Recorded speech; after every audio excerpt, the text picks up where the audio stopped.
Grim bloke. Yeah. And then, yeah, bruv. Yeah. You bruv. In it. Grim bloke. Let me tell you about this one time. I went through a porthole and snuck into the North Pole and got picked up in a Hyperborean DeLorean. They said they knew I was a Webster Merriam historian, mastered a numerical Gregorian, the hysterical mystic, no more than a Pythagorean, conspiracy theory Ethereum in the etheric fear realm. I thought they were gonna take me to the crematorium in their Hyperborean DeLorean. Tested me on my Sumerian, Shakespearean, knew I was a numerical vegetarian, Aquarian, that I knew about the Tartarians, barbarians, Mars radium, aliens. Salt of the earth, solution Selenian. Spent the night in a Hyperborean chamber. I looked around and thought, bruv, who hired the painter? Hyperborean memoriam, auditorium, all cause I got picked up in the Hyperborean DeLorean. Introducing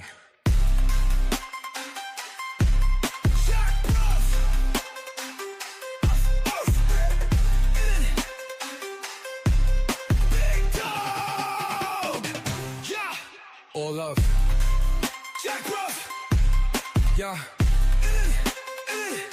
What's up, everybody? Invisible diamond minerals, crystalline and swimming pools, interdimensional realms of scrapping Catherine, Bahamas, Azores, Atlantis shores, mountains, temples, marble floors, sea floors, treasure and cities lost. Yeah, bruv, in it. Thank you, Mitchell. Appreciate you. Pyramids and minotaurs, fruit grown in grove luxuriant. In it. Inhabitants intelligent, closest seen to perfection. The whole experience, heaven to them, polar aurora, horizon beyond them. Flattened sky, lake of fire, core and flora, but bright comets, tornadoes, turbulence, not prohibition, more. Not forbidden, thought expansive, places massive. In it, yeah, bruv. In it, oh. Just hanging around. What's up, everybody? Yeah. Telling stories. Happy Tuesday. Hyperborean DeLorean. Grim bloke. Jack Bruff. What's up, Mitchell? JM2. Just hanging around. Just hanging around. Groove. 8888892. If you didn't know, now you're forever exploring it interdimensional. Historian, oratorium. Thank you, Sonic. Love you too.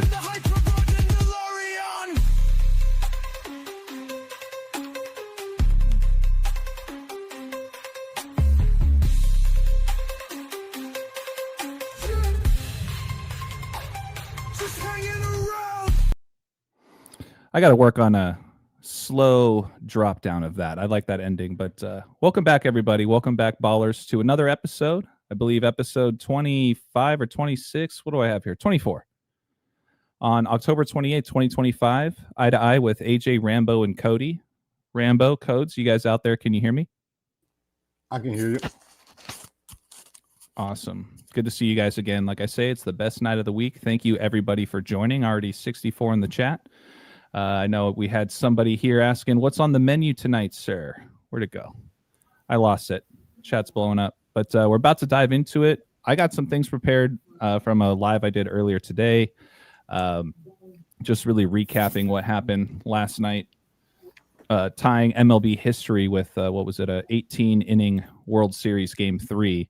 So we'll touch onto that. Rambo's got some things about a gnarly upset that falls in line with the themes he's been talking about for quite some time. And KODI's got plenty he's going to be adding in between all of that. So without further ado, let's knock out a couple intros. Rambo, if you wouldn't mind letting the viewers know a little more about you and where they can find you and support your work.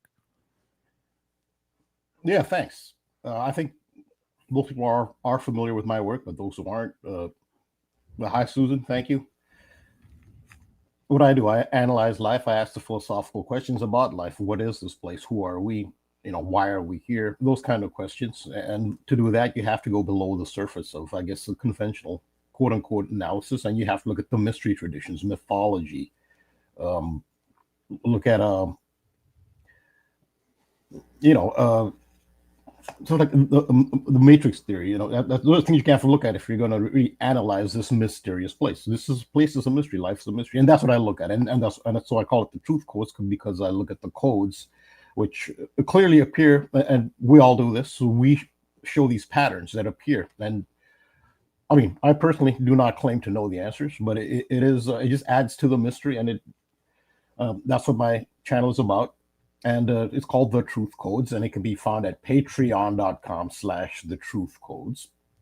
There's one tier. It's $5 a month. That's all. You have access to the Codebreaker community Discord, where the community shares great decodes as well. And I'm on Instagram.com/thetruthcodes. Spelt out exactly as is. Thank you again, Rambo. We really appreciate it. Yep, As Sojourn says, please make sure to smash that like button. We really appreciate you guys. Doesn't cost a thing. And shout out to you always, Rambo. It's a true blessing having you in our corner every single week.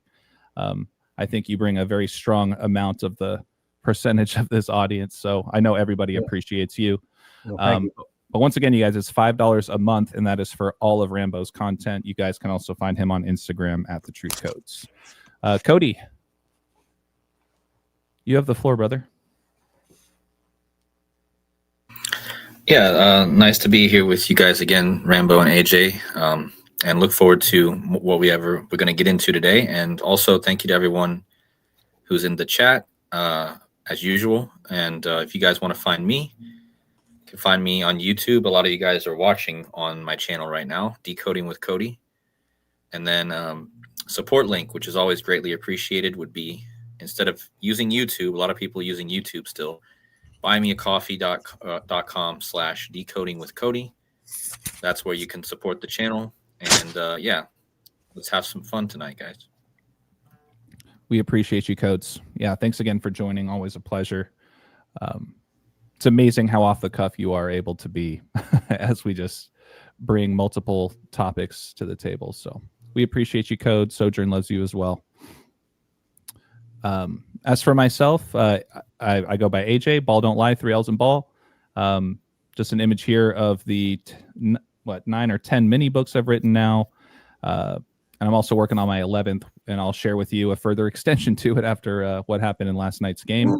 But if you guys are interested in any of this work, you guys can either purchase them on the Patreon. You don't have to be a subscriber, or you can send me an email at wordplaybook3osinbook@gmail.com, and I'll send them all to you for free. So we appreciate your support, everybody. For those that saw my live stream earlier today, this is going to look pretty familiar.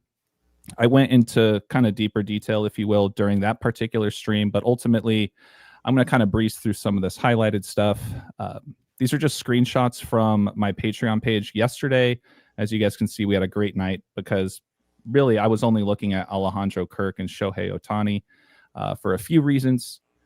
I also put out a few notes showing the leans for the Dodgers overall. That said, I did share also a couple things that made me like Toronto, so that's why I stayed away from the game itself. But just notice here, you guys, last night's game where Los Angeles prevailed in the bottom of the 18th inning. It was exactly 53 days after the founding date of Los Angeles, which equals 53. And another reason why I really liked the Dodgers in one sense was because they could, which they did, pick up their 151st all-time postseason win. And if you guys just look at the basic Pythagorean gematria, Dodgers and Toronto both equal 36, 151 being the 36th prime, right? But when it came to Shohei Ohtani, this is where it gets interesting. Speaking of those 36s, Toronto was founded on March 6th, the date written 3/6. But when you measure from last night's game, you'll see that it was exactly 131 days before the founding date of Toronto. And this is a championship series game, right? So championship equals 131, just like Shohei Ohtani. Another good one, same cipher as the Super Bowl. So that's always something to look out for. Sure enough, Shohei ended up hitting 2 home runs. So you had that going for him. And the other 2 things I thought were interesting is that last night's game was also played 3 months, 22 days after his birthday, the number of Skull and Bones. And really the cherry on top of it was just looking at the pitcher matchups. So seeing Shohei batting up against Max Scherzer, his last name equals 114, And 3 months and 22 days can also be 114 days. We had a 163 alignment there, but here's where it got really interesting. This is where my book probably just got 3 or 4 pages longer overnight. Check this out. We talked a lot about last week, and KODI and I did a stream a couple days ago talking about just how you can't get away from the 31s, and still these Charlie Kirk themes seem to continue. Sure enough, last night in game 3, the series was tied 1-1, right? 31 being the 11th prime. And sure enough, both starting pitchers wore the number 31 last night, Max Scherzer and Tyler Glasnow. So the name Tyler was buzzing in my ear, especially just with what we saw happen in game 1 with Alejandro Kirk. So sure enough, you're just envisioning the matchup, right? So you got Alejandro Kirk batting up against Tyler Glasnow, who wears 31, and Charlie Kirk reportedly died at age 31 by being killed by Tyler Robinson, right? So that alone raised an eyebrow. And when I looked at the gematria and the stats behind it, Kirk was sitting on 55 all-time home runs. So last night would have been and became his 56th career home run. Well, in the basic cipher, right, English ordinal, Charlie equals 56. And he hit that home run against number 31, Tyler, number 31. Then as far as the death connection, it was also his 20th home run this season. And that's a big number associated with death. But the real, my jaw nearly dropped when I saw this happen, mainly because of the numbers they were showing as he hit it. We talked about the Charlie Kirk, Tyler Robinson, Alejandro Kirk, Tyler Glasnow connection. But look at this. When he hit that home run, it was Tyler's 49th pitch of his of the game. And he hit a 3-run shot to make the score 3-2. Just like in how 2 of the 4 base ciphers, right? Kirk, 49 and 32. Perfect. And then only to find out later, I didn't see this actually happen. I heard that, Kirk got pulled from the game just so they can get a faster runner in. And sure enough, on top of all of that, Kirk was replaced by Tyler Heineman. I'm not sure exactly what inning this was, but it had to be later in, this maybe 8th or 9th inning. So to recap, Kirk hits a home run off of Tyler, and then he gets replaced by Tyler in this game. And you guys feel free to chime in if you wish, but really the next piece I have here is just talking about Kirk Gibson. This was just another screenshot from the Patreon. The only other player I mentioned, it wasn't an official pick, but it was Freddie Freeman. And I was just questioning, would Freddie Freeman hit a home run against 31 Max Scherzer? It wasn't against Scherzer, obviously, but sure enough, he did end up hitting one in the bottom of the 18th. Now, what was interesting about that particular moment was, don't forget, you guys, he won the World Series MVP last year after hitting a walk-off home run in Game 1 of last year's World Series. And then he essentially became known as the new Kirk Gibson 2.0, right? Where Kirk Gibson hit his walk-off home run in Game 1 of the 1988 World Series, where Kirk Gibson, back in his time, wore number 23. Now Freeman is playing against the Blue Jays, which equals 23. And as I mentioned earlier, just the connections with Kirk Gibson and Frederick Charles Freeman, you guys can't get away from these Charlie Kirk themes, right?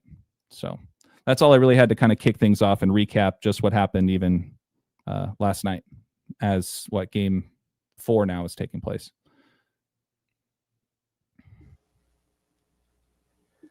That actually does tie into what I'm going to talk about. So I told you before the show, I'm going to establish context again about a pattern that I've seen regarding underdogs. And there's the allegorical and mythological connection to underdog. What I've talked about, the underworld, it's a major part of mythology and religion across multiple traditions. The underworld in Greece was ruled by Hades, who's Pluto. Pluto's the outermost planet. The United States just had its Pluto return, as did the Bavarian Illuminati. So that underworld underdog. And what's the underdog? There's several images or archetypes that could be the underdog. One is the god that guards the guardian to the entrance to the underworld, entrance and exit, called a Cerberus. It's a 3-headed dog. That could be the underdog. Well, yeah, so this actually does tie into what I was talking about. This is correlation with the colors green and yellow and underdogs. And remember who the big favorite was when Kirk Gibson hit that iconic home run in 1988. It was the Oakland Athletics. So apparently this green and yellow underdog theme has been going on for a while. Back in 88, the Oakland Athletics were green and yellow. So later on, I'll present more context to the green and yellow and underdog theme. But now that you mentioned that, the Dodgers were major underdogs. In fact, Kirk Gibson himself was an underdog because he was injured. He couldn't even play because he could barely walk, let alone run. That's the context of that home run by Kirk Gibson. He wasn't even supposed to play at all. He limped to the plate. Talk about an underdog. But again, it's that green and yellow. It was against the green and the yellow. And so the pattern I've seen is and green and yellow, it's a rare color combination in sports, in all sports. Not that many teams wear green and yellow, which gives it more weight to it. You know, if there were 3, 4, Right. 5, 6 teams wearing it, then okay. No, it's such a rare color combination across all sports that it's just all that more significant when it happens. So with green and yellow, it's not that the green and yellow team pulls off the upset or that the green and yellow team gets upset. It's when one of the teams, at least one, and usually just one because not that many teams wear green and yellow. If a green and yellow team is playing, there's a chance of a major upset. So yeah, there's an upset. In other words, there's an upset narrative anytime there is a green and yellow team involved in a match or something to consider, especially like it doesn't matter if they're the favorite or the underdog. Yeah. It's keep an eye on that particular team with those colors because they tend to be a part of either being upset or being the upsetor in those matchups. Yeah, and the green and yellow. I want to say it's just a real quick. It's a major upset. So it's not like every game there's a favorite, more or less. Like most of the time, so it's not like someone's a slight favorite. They're the underdog. Okay, there's always an underdog. We're talking about pretty major underdog stories. Right. Yeah. Look at the Green Bay Packers. Right. They were upset by the dog mascot, the Browns. Yeah. Right. And then we also talked about how South Florida, before they started going up the ranks, they upset Miami, Ohio with the U. They both had kind of that U symbol, but the South Florida Bulls were the ones with the green and yellow in it as well. So I'll go over the whole context of that later. Yeah. Yeah. Cody, you were going to say something? Well, the big story the last few days is Jamaica. They have green and yellow. That's their flag colors. Yep. Very good point. So, and that all has to do with the I think this underdog thing is connected to slavery, as in somebody that's under the crown or under the ruling authority. So like underdog, right? Somebody who's underneath authority. And what I learned after last week's stream is that the English crown, and Rambo had mentioned last week the horse, the unicorn, and the lion. And not only is that in the Alice Adventures in Wonderland, that's actually the whole story behind the English and Scottish crown, with the Scottish having the unicorn and the English having the lion. And so it's actually perfect that right after I'm looking at this all week, Jamaica gets hit by a hurricane, and Jamaica, of course, is under the British rule, and they're a mainly black country under the British rule, which again points to slavery. And they, like Rastafarian, so they have the same flag as Scotland. That Jamaica has the same flag, just different colors. It has the X flag, just like Scotland. And so again, in the history of Scotland, they chose the unicorn as their symbol to go against the crown of the lion. But what's funny is, after looking more into the Rastafarians recently with Bob Marley, I realized that the Rastafarians have the lion as their symbol. They actually have a guy, I forget how to say his name, but he was their messiah, and he was from Ethiopia. Yes, Haile Selassie. And yeah, I didn't know how to say his name, Haile Selassie. Yep. But yeah, he was essentially their messiah, but he was known as, well, the Ethiopian flag has the lion, and then he was known as like the King of Kings, right? And so I have a few slides connecting this to King Charles. I didn't make any slides connecting it to anything else. I just had time to make the King Charles connection, but basically I think it all kind of goes back to that. There's some sort of underdog thing with the slaves trying to get free from oppression under the ruling class. I kind of think that might be kind of another connection with all this. Trump was born in Jamaica Hospital too. I thank you to 7-1 in the chat for pointing that out. And Kamala Harris, her father was born in Jamaica. So this whole hurricane happening in Jamaica right now is connected to both Kamala Harris and Donald Trump, because they both have that Jamaica connection. And remember, Kamala Harris's father's name is Donald J. Harris. So, yeah, I mean, I haven't had a chance to look any more into Kamala Harris, but it's obvious it's connected to both of them. And like I said, King Charles, I have a few slides on how it clearly connects to him. But yeah, I mean, we can get into that later, but I think it's all kind of connected to what you guys were saying. No, that is a good point about the slavery, because, and you can appreciate this, I have a wrestling connection. But so one of the symbols of Hades, which is the god of the underworld, is chains. Hades is very often depicted with chains. I mean, once you're in the underworld, you're not getting out. And if you remember the wrestler Hercules, that infamous fight, which is the main event where Hulk Hogan and Randy Savage, they call themselves the Mega Powers, where they want to bring down the Twin Towers, that event. Usually that they call it the main event, but the big event in fights is usually the last fight of the night. And that was not the last fight of the night. The last fight of the night on that day was Ted DiBiase, the $1 Million Man. He's a Pluto reference, because Pluto, that's where you get the word plutocracy from. Pluto is a god of wealth. That's because gold and silver and diamonds come from underground, the realm of Pluto. It was Ted DiBiase, the $1 Million Man, a Pluto symbol. And they even announced his hometown when DiBiase came in. It was actually he has like a winter home in the, I guess, the Dutch Antilles, in the Caribbean. It's a Dutch colony in the Caribbean. That's his hometown. That's Dutch is the Netherlands. So his hometown, he was actually announced as hailing from the Netherlands, which was the Netherlands Antilles. So nether means below, beneath. So Ted DiBiase was full of that underworld symbolism. But on that night, he fought Hercules. And you will know, you're fully aware of this. What Hercules is, his main prop was chains. He used to come into the ring with chains around his neck, and sometimes he put chains around the opponent, which he did.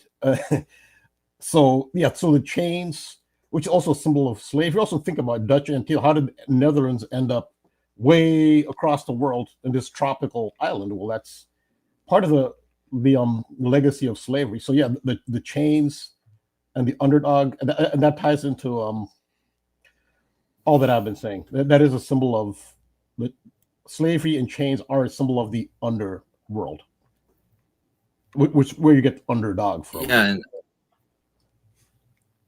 and I'm glad you reminded me of that, because that thing kind of slipped my mind with Ted DiBiase and the chain thing. But just remember, considering the plutocracy and the money stuff, blockchain is crypto. Wow. That's another. Yeah, that's what crypto runs on. Bitcoin is on the block. It's on the blockchain.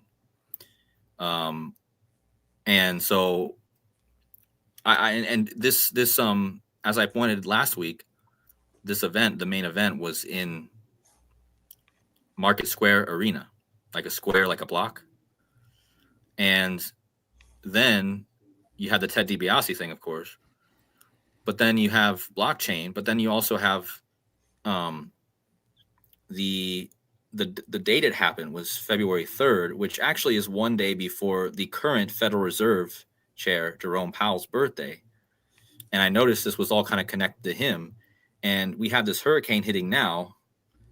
And you know, Rastafarians and Jamaicans are known for dreadlocks, right? Like locks. Oh, lock. Yeah, you go. Yeah. They wear dreadlocks, right? So like a lock. So I think this is all connected to the Federal Reserve meeting that's happening tomorrow. Again, there's always some sort of event that connects to the Federal Reserve meeting that's happening the day after. Like last month, it was the death of Robert Redford, who was in the movie about hacking into the Federal Reserve. He died like a day before the Federal Reserve. And now today we have this hurricane hitting, which I think is also connected to this Federal Reserve meeting tomorrow. So I think it's kind of all connected to this theme of blockchain and money and Federal Reserve, all that stuff.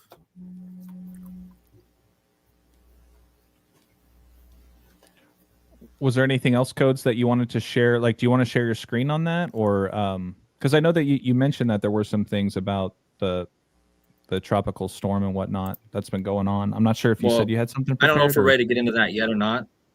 Okay. I don't know if we're ready to get into that yet or not, or I just have a few slides on King Charles and how it's connected to the royal family, but it's up to you guys, whatever you want to do next. Well, I would say maybe we'll pass things back to Rambo, because Rambo, you were talking about just with the stuff I was talking about with Kirk Gibson, right? And kind of the Charlie Kirk connections there. Yeah. Yeah. I know you had more to add with that, right? Yeah. So also it's another thing to mention about the chains and the underworld. So money is actually the tool of enslavement in the material plane, 3D plane, whatever this is, this world we live in. The key to enslavement is money. That's the reason it is. So chains and money make sense as far as symbolism goes, and it's also a symbol of Hades. And my contention is that this is the underworld. When you talk about the underworld, like people think of this as the above world, then you go to the underworld, and then like Persephone goes to the underworld and comes back. This is the underworld. So it's also the realm of ego, and I can show some of that symbolism. But so you have the screen? Yep, you're up. Right. So I'm going to talk about the green and yellow and how it came to be associated with underdog. There are a lot of other connections. I mean, I'll stop and let you guys add anything you want to add. But I'm just giving context and a reminder as to how I came up with this correlation. And this is what we're talking about. We're talking about this. This is a very historic fight that a wrestling match happened in 1989. This is where they predicted the 9/11. It's Hulk Hogan, Randy Savage, and Miss Elizabeth. They talk about the Twin Towers coming down. But again, that wasn't the finale of the night. It was Hercules and the $1 Million Man, which is all Pluto underdog symbolism. So the way I primarily got on the underdog symbolism is with this event. This is the thumbnail to the video that I did. It's about this event. Something like this shouldn't even be in the news. Maybe local news, if that. Even in local news, it shouldn't even probably make that. There's just thousands upon thousands of little incidents that police deal with every day that don't make the news. It's just police incidents. What this did is a man throwing a Subway sandwich in Washington, D.C. at ICE officers. The thing that really stood out there was you can't really see it here. It's real small, but the address of the Subway sandwich is 2001. So that's not a coincidence. That told you the that there's more than just, so he's a DOJ attorney throwing a Subway sandwich in the chest of a ICE officer as they're in protest of ICE occupying Washington, D.C. This, martial law in Washington, D.C. It was a principled protest, but it made the news, and even the highest law enforcement official in the United States felt the need to weigh in. That's Pam Bondi. When the Attorney General of the United States weighs in, then there's always more to it. And sub, what does sub mean? It means below. This is about again, that underworld symbolism. And when you see the Subway logo, oh, there's a 2001 little zeroed in. You can see that it has the arrows. So this actually looks like the glyph for Scorpio zodiac. And why is Scorpio significant? Because one of the ruling planets of Scorpio zodiac is Pluto, and Pluto is the god of the underworld, and they know that. And so they're conscious of that when they made the Subway logo. This little arrow. I don't have a graphic, but the glyph for Scorpio, it looks like an M, but the M has a little like arrow tail on it. So these are Scorpio. The reason they're doing it is because Scorpio is ruled by Pluto, and Pluto is a god of the underworld, sub. And you think it's a coincidence that a sub, and you know what sub means? Sub means under. That a Subway sandwich store was on U Street. That's how I really got on the U. That's why I was on top of Utah long before the Charlie Kirk incident happened. Me and in my community, we were already talking about Utah. But a sub means under. Way sandwich is on U Street in Washington, D.C., interestingly. And an example of U is the U-boat of World War I, World War II, of the German forces. A U-boat is a submarine. That's a submarine sandwich. So a U-boat is a submarine. You have a submarine sandwich store on U Street. And the key here is also that I noticed was the colors of Subway, which is green and yellow. And I tied it into a game that was upcoming in the NFL on September 11th. It was the Green Bay Packers, the only green and yellow team in the NFL. Like I said, a good thing about green and yellow, if you're going to use it for sports coding, is it's a rare color combination. Not that, and that's across the board. It's soccer, it's international soccer, it's basketball. We used to have the Seattle Supersonics, who became the Oklahoma City Thunder. Well, they were green and yellow when they were the Sonics. Well, now there are no green and yellow teams in the NBA. That's how rare it is. There's one. The only one I could argue maybe is the Bucks, but they don't really have yellow in it. It's like a cream. I'm just playing devil's advocate, but yeah, I mean, great point.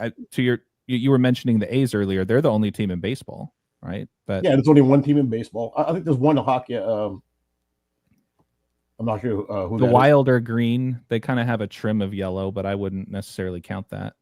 But yeah, I mean. Yeah, the Bucks are close. I mean, so yeah, you could maybe see the Bucks in it might be close enough. It's green and gold. That's kind of close enough. Right. Sometimes the Bucks go green and gold, but so that's a good thing about So you're not gonna get. I mean, like I said, if there's 6 teams or even if there's 3 teams in the league, now that's a lot of games, and you can kind of get like a false, So that's what makes it significant. It makes you pay attention, and this was no coincidence. And also, I'll talk about this later. What are ICE's colors? I mean, they have more of like an olive green, but there's a green and yellow too. ICE is green and yellow. Green and yellow is a big part, and ICE is not the underdog. ICE is more. Yeah, go back to that underboat. That's a Nazi submarine, the U-boat. Yeah, ICE is more like they're like the Gestapo. It's not. I've talked about ICE. Their logo has the eagle. It's a Nazi eagle. There's 9/11 coded into the ICE logo. 9/11 is a Nazi code. They did a lot of major events on 9/11, 9th November. So and the iceberg brought the Titanic down under. Can add that one in there. Yeah, that's really ice and under. So that made me think of the underdog theme, and where it really manifested was so in the NFL it's manifested already. So the Cleveland Browns are coded with dog symbolism. There are even some. I remember who the underdog was. The underdog is the Cerberus, the dog of Hades / Pluto, who guards the underworld. And Hercules, this is how it ties into Hercules. Talking about Hercules earlier. Hulk Hogan is a Hercules. He's based off of a Hercules archetype. Hercules separated the continents, Africa and Europe, at the Strait of Gibraltar. That's similar to the twin pillars. Those are the twin pillars, Africa and Europe at the Strait of Gibraltar. That's the equivalent of the twin pillars that Hercules, in legend, he physically separated the continents. So think of the twin pillars being separated, and the twin pillars appear on the flag of Spain. They're called the Pillars of Hercules.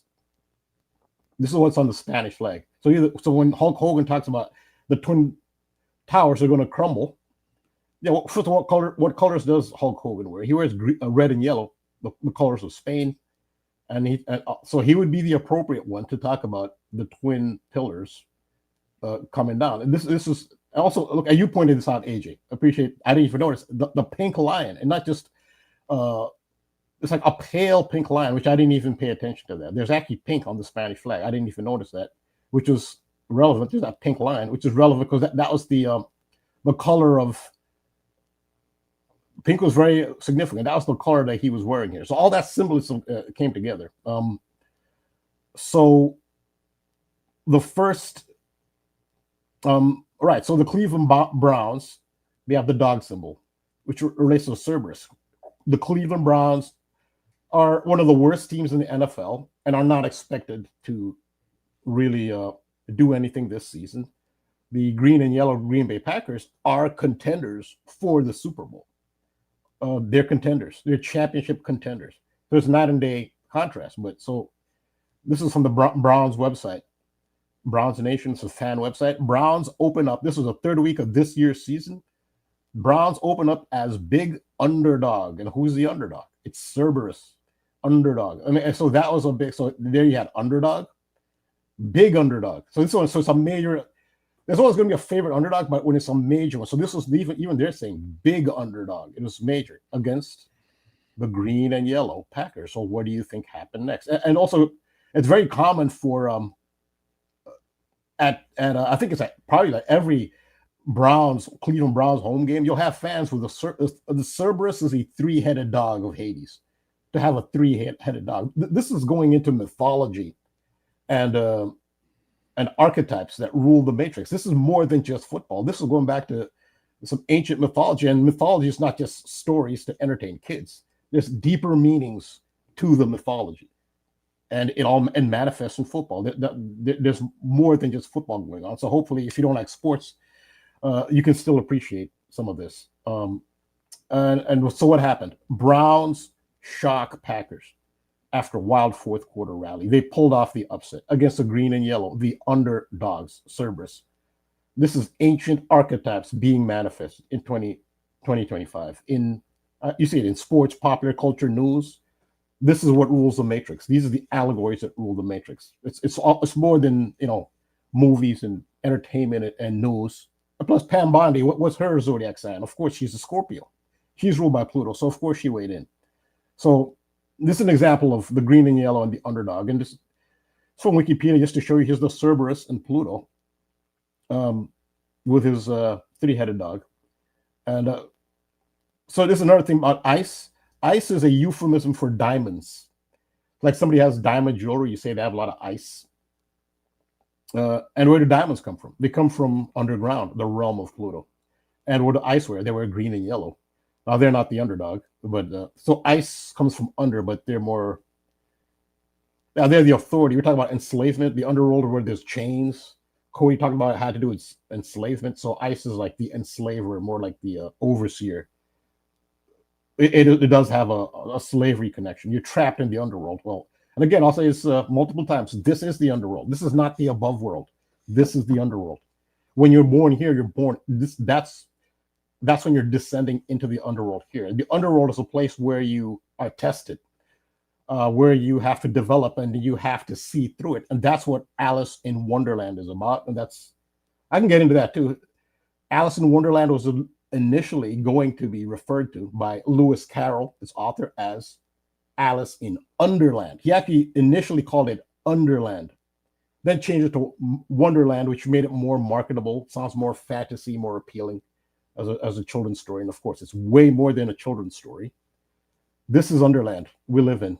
And this is what inspired the movie The Matrix, with the iconic classic that it is. It was inspired by Alice in Wonderland. You see all the Alice in Wonderland references that were made in The Matrix. So it's about Underland. Underland is The Matrix, or The Matrix is Underland. You can put it that way. And you have to see, it's like Neo eventually seeing.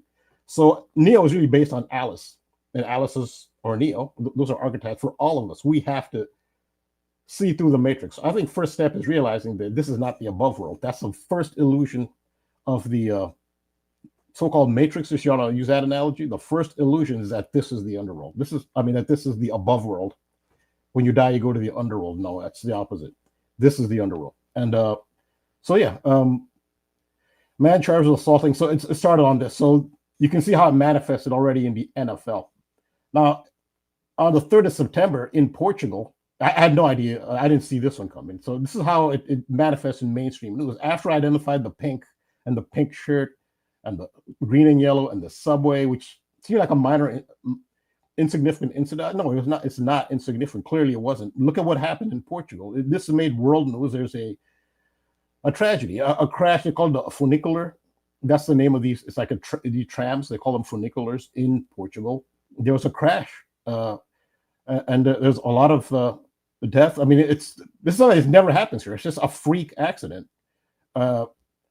But what is interesting about this?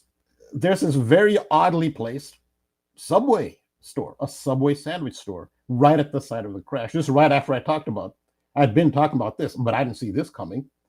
And there's one of my patrons actually, DOR Deco. Shout out to him, one other brilliant patron. He actually, I didn't even notice this.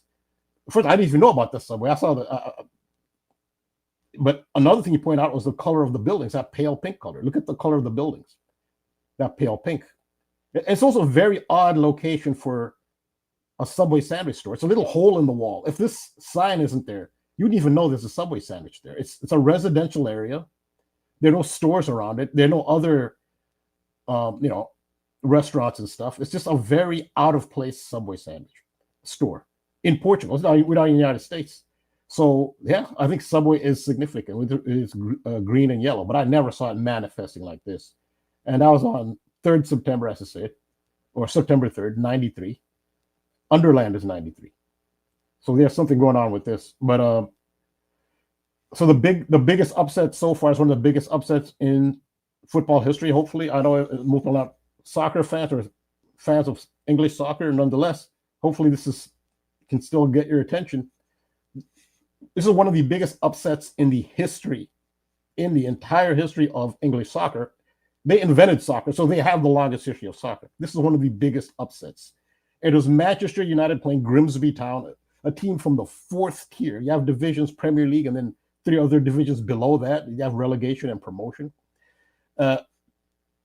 So there was no green and yellow apparent. Manchester United were red and black against Grimsby Town from a 4th division. The competition, it's a knockout competition, where they all get to play each other. It's called the League Cup.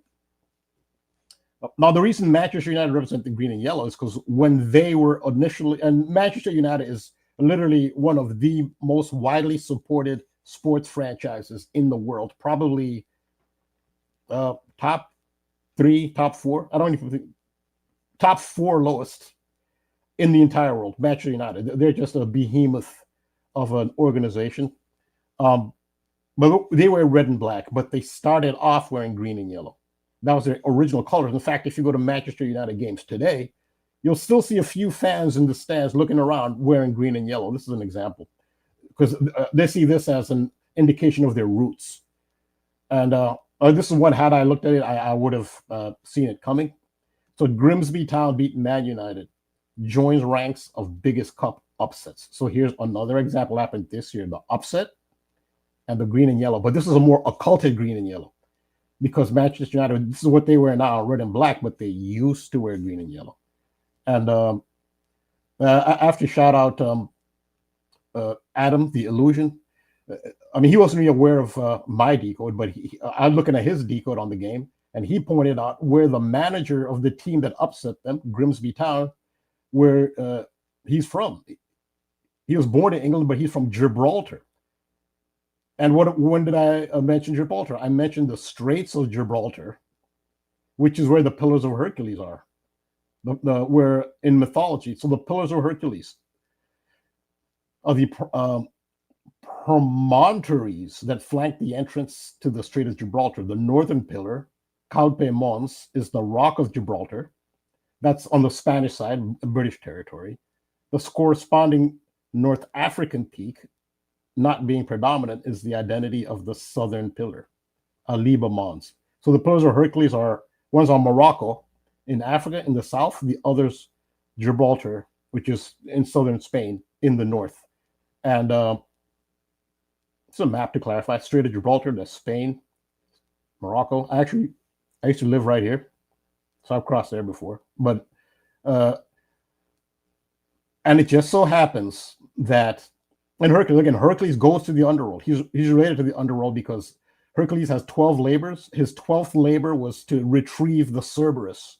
Without harming the Cerberus, without using weapons, he has to retrieve the Cerberus and bring the Cerberus up to the above world. That's the 12th and most difficult task of Hercules. And that has to do with reincarnation and the soul's journey and the difficulties of life. This is the underworld. It just happens that the manager of Grimsby, one of the biggest upsets in English soccer history, happens to be from Gibraltar, of all places. And this is undeniable. But yeah, but it goes to show you, it's not just soccer. It's not just a football. It's not just a movie. It's not just a children's story. These are deep, deep, ancient allegories that actually are telling you something about the nature of existence. And of course, so where's the red and yellow? Like Hulk Hogan wore the red and yellow. Well, it's in the Man United badge. Manchester United have a red and yellow badge, which is the Spanish colors, but also their goalkeeper, Andre Onana, he's the one who like enabled. If they had a semi-competent goalkeeper, that would never have happened. But I don't know. Is he doing it on purpose? Yeah, he could have been doing it on purpose. It's a good chance he did throw the game on purpose. But he was wearing red and yellow for that game. I mean, I think he threw the game. But that's my belief. I think he was made to do it, though. It's not his choice. I mean, that's when you join the club, you have to do what they do. But so here's another one. You brought this one up, AJ. How the University of Miami were an underdog on Notre Dame, who reached the final game, the championship game for college football last season. So of course they're the favorites, and they were green and yellow. And in Miami, you talked about this earlier. So yeah, here's Notre Dame, the green and yellow, playing against Miami. Miami's a big underdog here, and not only are they underdog, but they have the U. Remember, it's on U Street. And what's funny is Miami, right, with that same U, that team lost to South Florida, the South Florida Bulls wearing the green and yellow. So that goes back to kind of what you were saying, you know, in one case or the other. But yeah, it's funny that the Miami Hurricanes were involved in two of these different green and yellow, upset examples just this year in college football. And it goes to that U. That sandwich throwing incident was on U Street.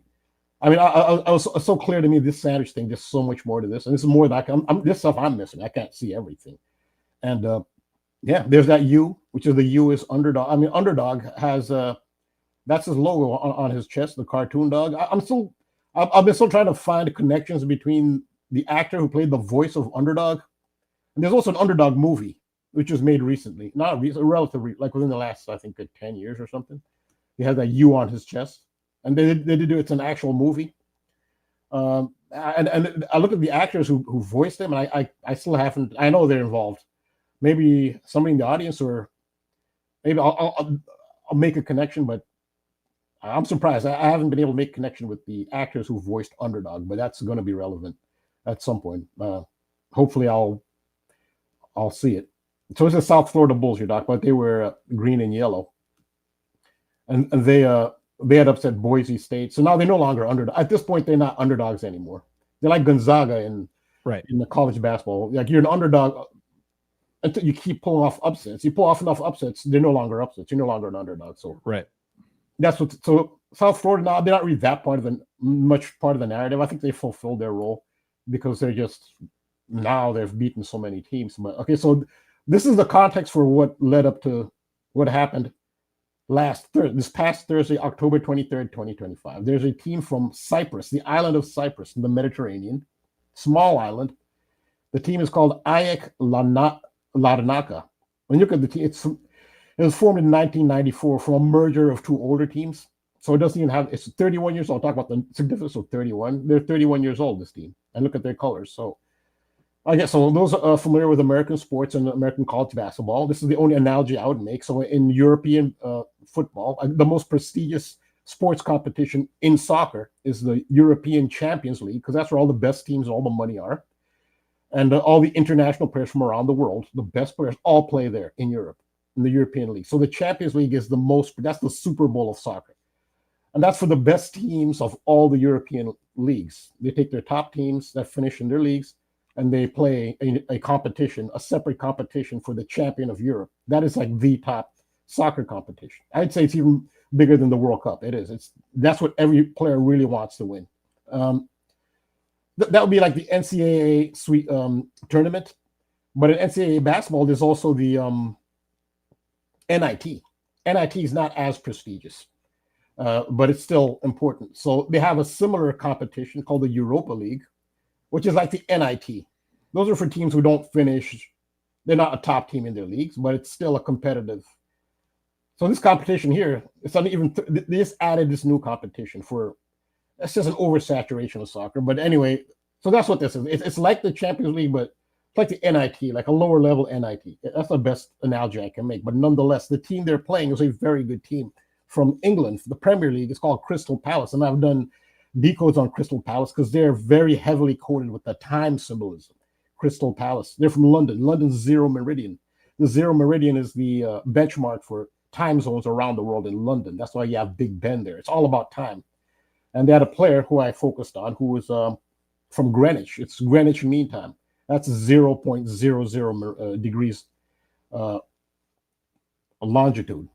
So that's what they're playing. Crystal Palace was a top 10 Premier League team who are at home in London, should have won, but they were in green and yellow. And what do you think happened next? Look at this. This past Thursday. Crystal Palace lose to Cypriot underdogs. There's that word again. But the learning experience good. Okay, so this is what happened. So of course, Crystal Palace lost in London. No team from Cyprus has ever won a game in England ever in history. It's a small island, Cyprus. But when you see green and yellow and what's going on, so here's a headline from a Cypriot, I guess, newspaper or magazine outlet. AEK Larnaca makes history with London victory, and here they are in their green and yellow celebrating. This is in London, so green and yellow and the upset. This time it was the upsetters. So. Now, this is the manager of Crystal Palace, who's a very highly rated manager. So by Premier League standards, Crystal Palace is not a big team, but he's proven himself. He's from Austria as one of a premier. What he's done, he's taken Crystal Palace and made them punch above their weight. They're kind of an underdog themselves, Crystal Palace, although they were red, white, and blue. He's a very important figure, him. So the next time a really big elite team has a managerial opening, he's going to get it.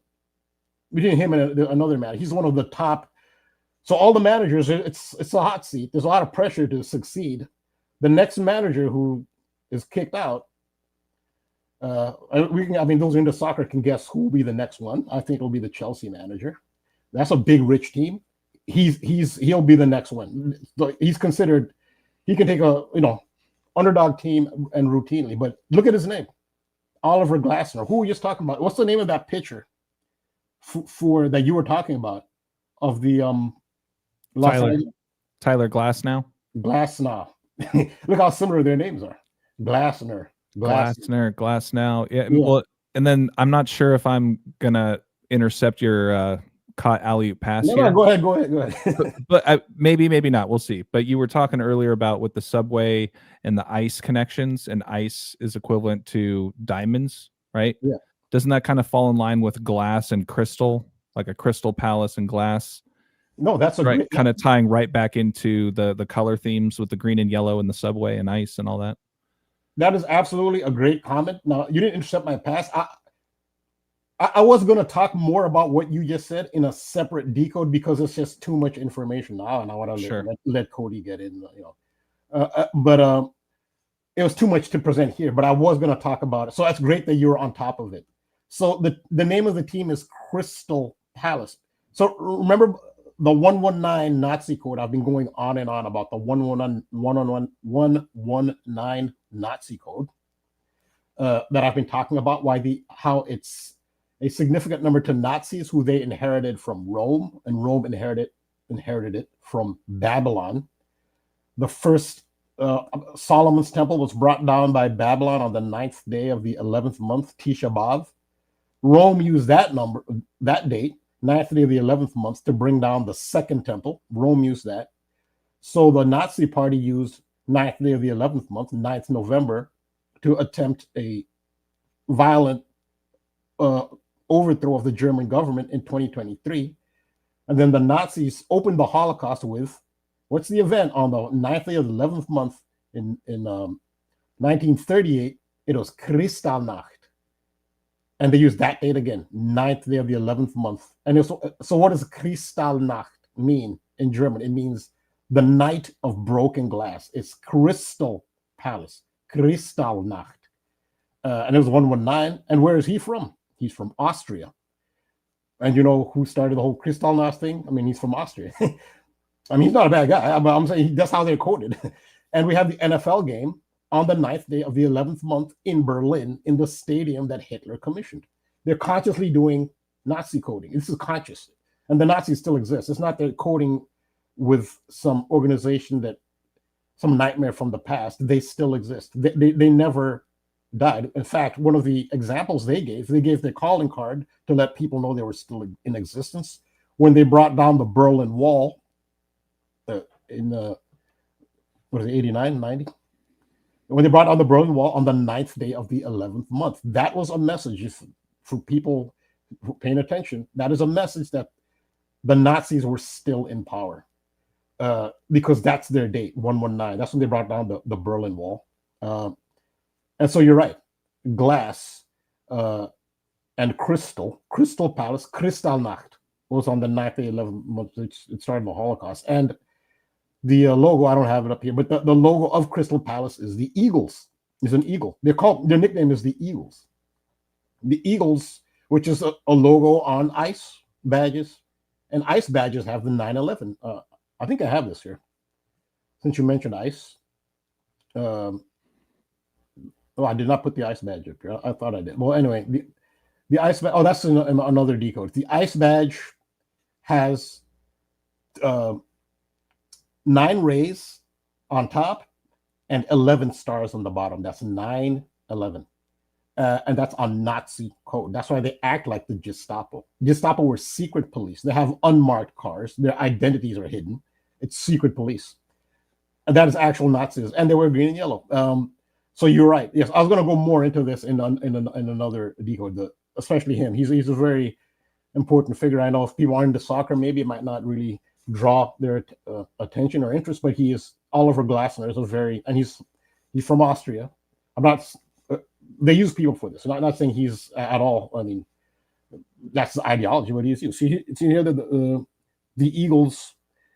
The Eagles' dream turned sour. The Eagles. That's Crystal Palace. That's a Nazi symbol. Kristallnacht, Glasner. So you're right. So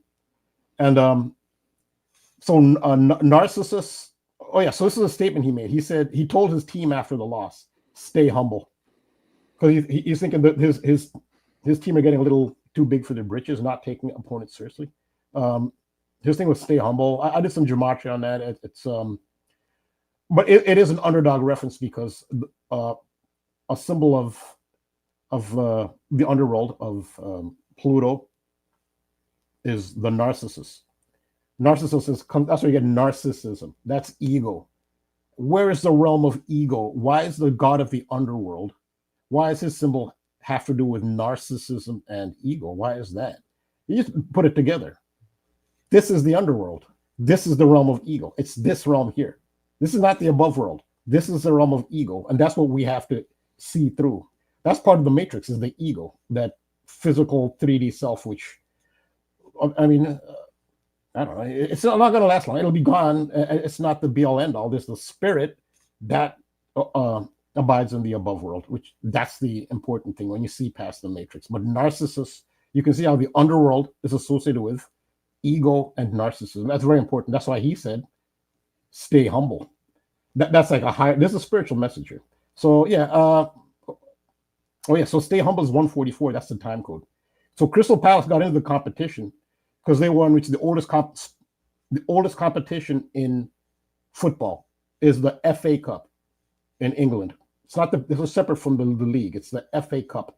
That's the oldest competition. Well, they won the FA Cup. That's how they got into this competition. And it was the 144th FA Cup that Crystal Palace won. I did a decode on that. And he says, stay humble. It's the 144. It's all about time. I talk about money ruling this realm.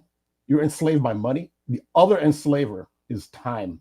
When you get out of the underworld, which is what this is, time no longer is a factor. You're eternal. Your physical body is not eternal.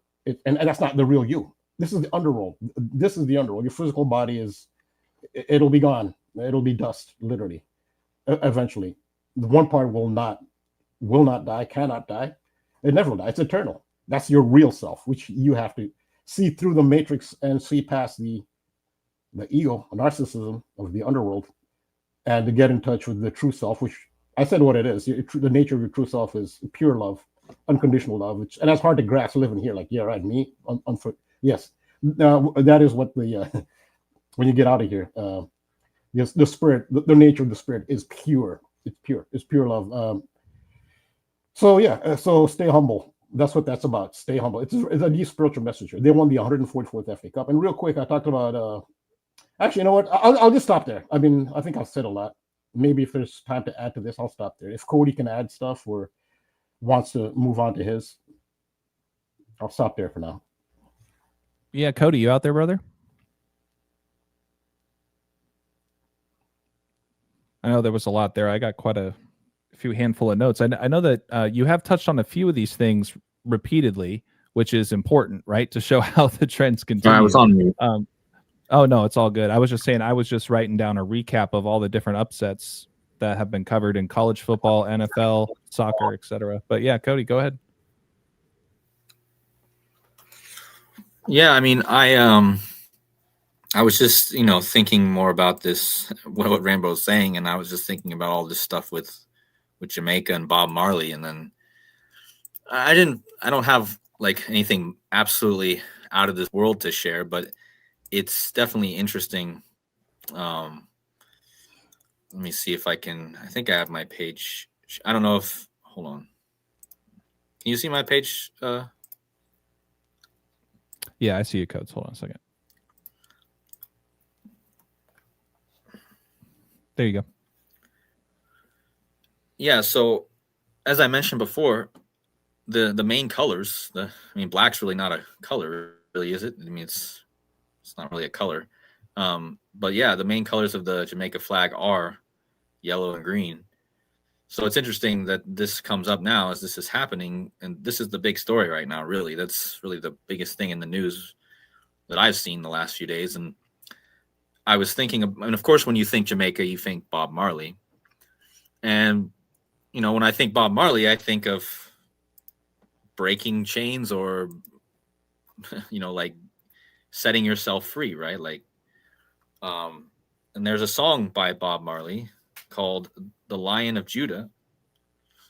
And again, this fits into my theme that I was looking at kind of this week with the lion theme, but and this probably goes back to why the Lions could be a contender for the Super Bowl. But yeah, the song by Bob Marley, literally the main lyric that he says over and over, it's really the only lyric in the song, is the Lion of Judah shall break every chain. The Lion of Judah shall break every chain. So all about chains. And of course, this is coming from the guy with the Jamaica flag with the yellow and green, and think about, and as I mentioned, the Scottish flag is literally the same flag as in Scotland. They were always trying to free themselves from the oppression of London or of England, right? So there was always like wars between, they was always trying to get this independence, right? But then ended up becoming the United Kingdom. But it's interesting that this is just like more like emphasis on like the uniting the world under one world order kind of thing. Because look at the motto for Jamaica. It's one out of many, one people. So, and of course, Bob Marley, his lyrics are, one, what's the song? One Love. One Love. Yep. Yeah. So, and that is interesting too, because the Packers, the yellow, and their quarterback is Love. His last name is Love. So that's interesting. And it, like you got the lion symbolism there, with the. It is interesting too that the team that you mentioned, that's from the soccer team, that's don't remember their name now, but that's green and yellow. They're founded in 1994, which is when Jared Goff, the quarterback for the Lions, was born.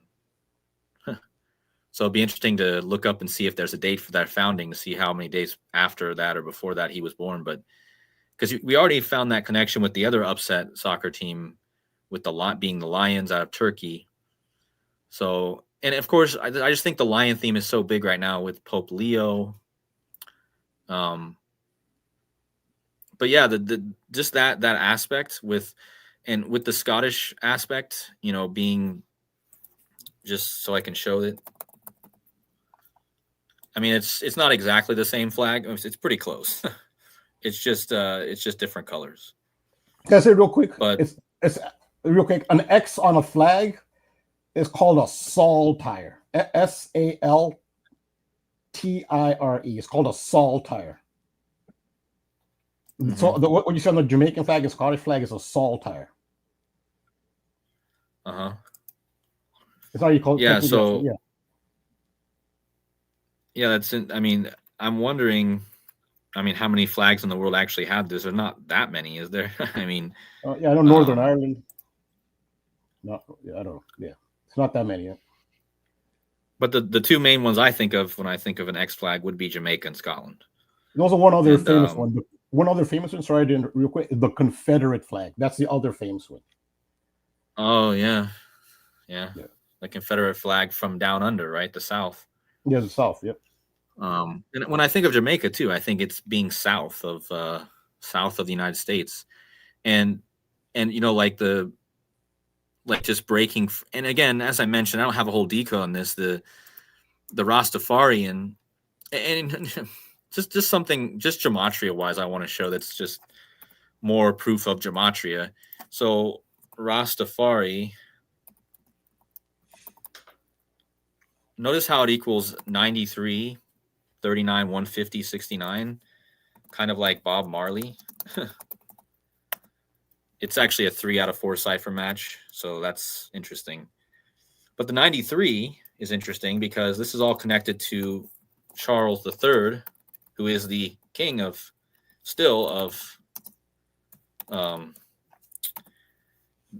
Jamaica. And so he has that 93. Of course, that's Saturn also in that cipher. But yeah, and remember, I was thinking like Crystal Palace, they have the eagle as their symbol. You got the Philadelphia Eagles, who are currently the champions. But you also have the red and blue, which is like United States or United Kingdom colors, or Britain colors. So It's I also think like the Dodgers and the Blue Jays. Right. So I'm thinking like this kind of, with this team that just upset Crystal Palace, being the green and the yellow, upsetting the blue and the red. I'm thinking, kind of symbolic of what's happening now in Jamaica, kind of like I don't know, like some sort of revolution with this. And that's what the Rastafaris thought was going to happen back when and I don't know, I just started looking at this story and I don't know all the history on it, but when the Rastafaris made this guy their savior, I can't remember how to spell his name now. Haile, Haile.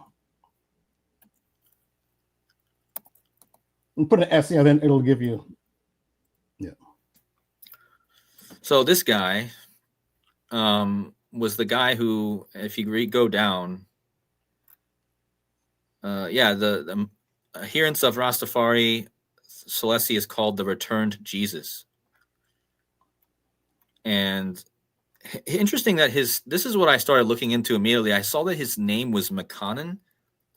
That's the name of The Weeknd. The Weeknd's real name, that The Weeknd, the famous artist.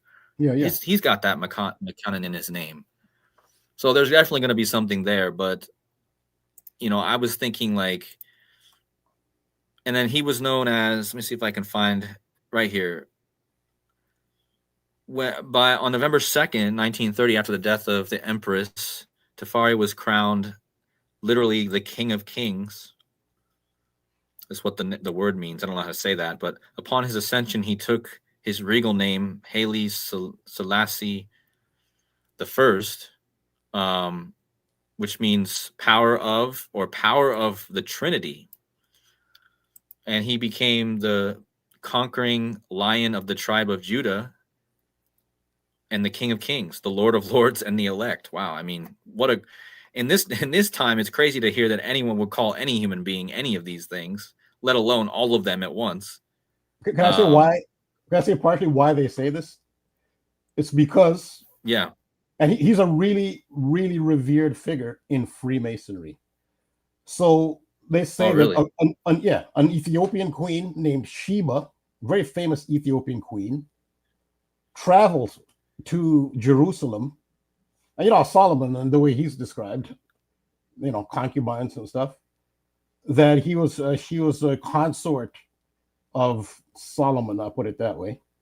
And then she gave birth to an Ethiopian emperor named Menelik. And Menelik, so Menelik's mother is the Ethiopian empress, queen, Sheba. And Menelik's father was King Solomon. And King Solomon, you cannot overstate the importance he's given, almost a god status. And Haile Selassie is said to be of a direct lineage of Menelik, which makes him, and Menelik is the son of King Solomon, and that's why he's so highly revered, because he's said to be of the bloodline of King Solomon. Yeah, that's like, I didn't know who this guy was at first, so like I just started learning about him today. But it's interesting that I had read that, but I didn't know like exactly how the bloodline worked and in fact, I watched Donut's video that he just released. There's actually a theory that Queen Elizabeth was an ancestor of Muhammad, the founder of Islam. There's actually if you go to this, there's actually a bloodline thing. I don't remember what, it's on Wikipedia. They have the bloodline chart of how she could possibly be the descendant of Muhammad. And then Donut, I would recommend everyone to watch Donut's recent video about the bloodlines. He really made a lot of crazy points about how all these families, all these kings and queens, they actually are related. George Bush is related to like King Charles, like his 14th cousin or something like that. And most of these presidents are all related to these old kings. That like almost every president that's in the United States that has been one is related by blood, either a far cousin of or something to these old kings. So it seems like there's definitely, which I believe wrestling tells us this. I think people need to pay way more attention to wrestling, because wrestling's main thing over the last years has been the group called the Bloodline. Like it's been their big group, Roman Reigns, the Bloodline, his cousins, and all the other bloods, and they give us the clues, So, and what's also interesting is that another symbol that I've talked about a lot was Cody Rhodes, who was literally a symbol for King Charles. He's literally a tribute to King Charles, Cody Rhodes. And Cody Rhodes always wins championships in the Middle East. Like he's always facing, doing these titles. He was the first crown jewel champion in the Middle East. So maybe they're telling us with that there is a bloodline connection to the Middle East and the royal family, which is interesting. But yeah, there's a lot of theories there, but I guess I'll get back to like more of this. But like, so anyway, I was just looking into this guy and I was saying, I mean, I've got to do a lot more looking, and it does say he belonged to the Solomonic dynasty right here, and then it has a link to it. But also another thing I forgot to mention, Rambo, did you notice that the Crystal Palace, the team was founded on September 10th? Or one of the teams, I don't know, maybe it was, I might have got it wrong, but either Crystal Palace or I think it was Crystal Palace. I think or somebody was. It can't. The team from Cyprus, was it Cyprus they're from? They didn't give a date. Okay, there you go. Yeah, Crystal Palace. Yeah. So how about that? They get upset with the red, white, and blue colors, and Charlie Kirk at his America thing gets shot on September 10th. So there's your connection to Charlie Kirk right there. Yeah, Well, and another great observation. I didn't really realize that. another Crystal Palace connection tying back to Charlie Kirk. I'm not sure how old the new Mormon temple is, but did you guys look into the Mormon church, if you will, that's right across the freeway from West? What was it? Utah Valley. Utah Valley, yeah, Utah Valley University. Yeah, I didn't. Look at. Yeah, Cody, would you mind just pulling that up really quick? Like, if you just Google like Mormon church, I would say Mormon Church Orem, Utah. Like I said, I'm not sure how old it is, but granted, it kind of looks like a lot of the other ones, but it's essentially a crystal palace, if you ask me. Kind of looks like one. Or maybe I'm thinking of the one in Orange County I grew up in. I mean, still, this is very white, right? My bad. Maybe I'm reaching here. I'm not. I mean, still, I mean, it's definitely this temple is definitely very interesting in either way. Yeah, if you just pull up the address, like, and you zoom out, you'll see that the campus is right across the street. So, yeah. Do you mind looking at its founding date really like, quick? I'm just curious because I want to say when I first heard about this, it was fairly new.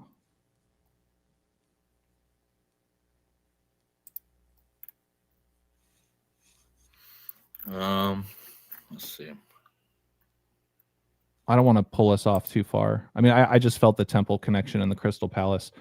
I guess I had a different. I mean, it says it was dedicated on January 21st, 2024. Announced on the 19th of 2019, October 5th. So it's I mean, it's fairly new. Fairly new. Yeah, shout out to Dave. Thank you for clarifying for me. I grew up in Orange County, and there's a Crystal Cathedral I was thinking of. So when I first saw this temple or whatever, I think I was envisioning what I saw growing up in Orange County. So thanks, Dave. But yeah, I mean, still could be relevant. But I mean, yeah, I mean, when I think of, a palace, this is very palacey like, very aesthetically like a crystal palace kind of. I mean, yeah, maybe it's not actually glass or anything or crystal, but it could tie in because obviously the Crystal Palace, like what we just found out, it's September 10th, just keeps coming up. So the Crystal Palace. Go ahead, Rambo. Okay, so Crystal Palace, it's actually in their logo. They're named after an actual building, which is called the Crystal Palace, and that's very significant because the reason the Crystal Palace was built, the original Crystal Palace, was actually a psychological operation. Which was for consumerism. So the Crystal Palace is almost like this giant expo where they used to just people could walk into this spectacular place. Outside they had these really beautiful gardens, and it's this big glass building, humongous, and it was done for. This is a key moment in establishing the consumerism. It's a psychological operation. And it was actually the brainchild of Edward Bernays, who's that's it, who's the cousin of Sigmund Freud, and it was part of a psyop, and it has a big influence on the world today as far as consumerism, and we're talking about the world of matter and the underworld. Consumerism is such a big part of that. That's what the Crystal Palace originally was for. It's a very significant building in history. Mm-hmm. Interesting.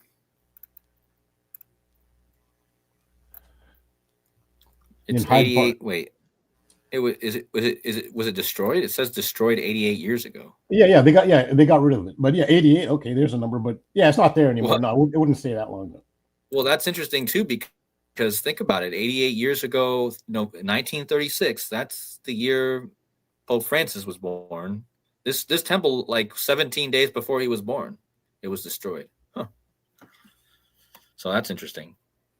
So it was destroyed 88 years ago. And that, of course, the Golden Gate Bridge is 88 years old. Pope Francis died at 88. So yeah, we got that 88 stuff again. Well, since California equals 88, Cody, if you wouldn't mind, can you just look up? It's called Christ Cathedral in Orange County. Thank you, Dave, again for clarifying. Yeah, so I think it used to be called Crystal Cathedral, with what Dave was saying, and then now it's called Christ Cathedral. This? Yeah. I mean, it's pretty gnarly. But there could be something with that, just with the 88s, and Trump and California both equal 88. Los Angeles Dodgers equals 88. But I mean, that's, it was called Crystal Cathedral. Now it's called Christ Cathedral.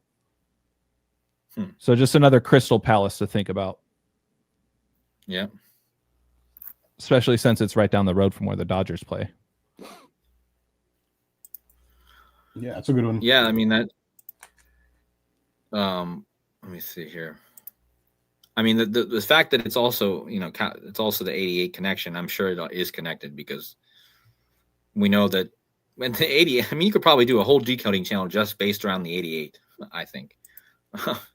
Yeah. So, or the 888, or just the 8s in general, but. Yeah, this is definitely learning about a lot of new buildings today. That's for sure. And I was thinking too, with, what was I going to say? I forgot now, but anyway, the Bob Marley thing, I just wanted to bring that up because I think it's relevant to what we're talking about, especially with the chains and the underworld and the freeing. What's the song Bob Marley also does? He said, to free your mind, something like that too. What's that song called again? Redemption song. And yeah, so I mean, I kind of wanted to show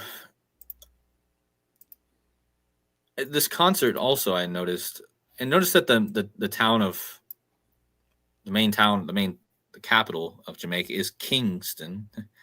So I mean, I spent a lot of this week. I've been on the King theme a lot, and the King stuff still keep coming up. But so King Charles, I just wanted to show how this was connected to him real fast, and just don't forget that the lion represents on the flag of the United Kingdom. The lion represents England, where the unicorn represents Scotland, and but yeah, you can see that he actually has visited Jamaica and actually visited the wife of Bob Marley, and then wore this hat.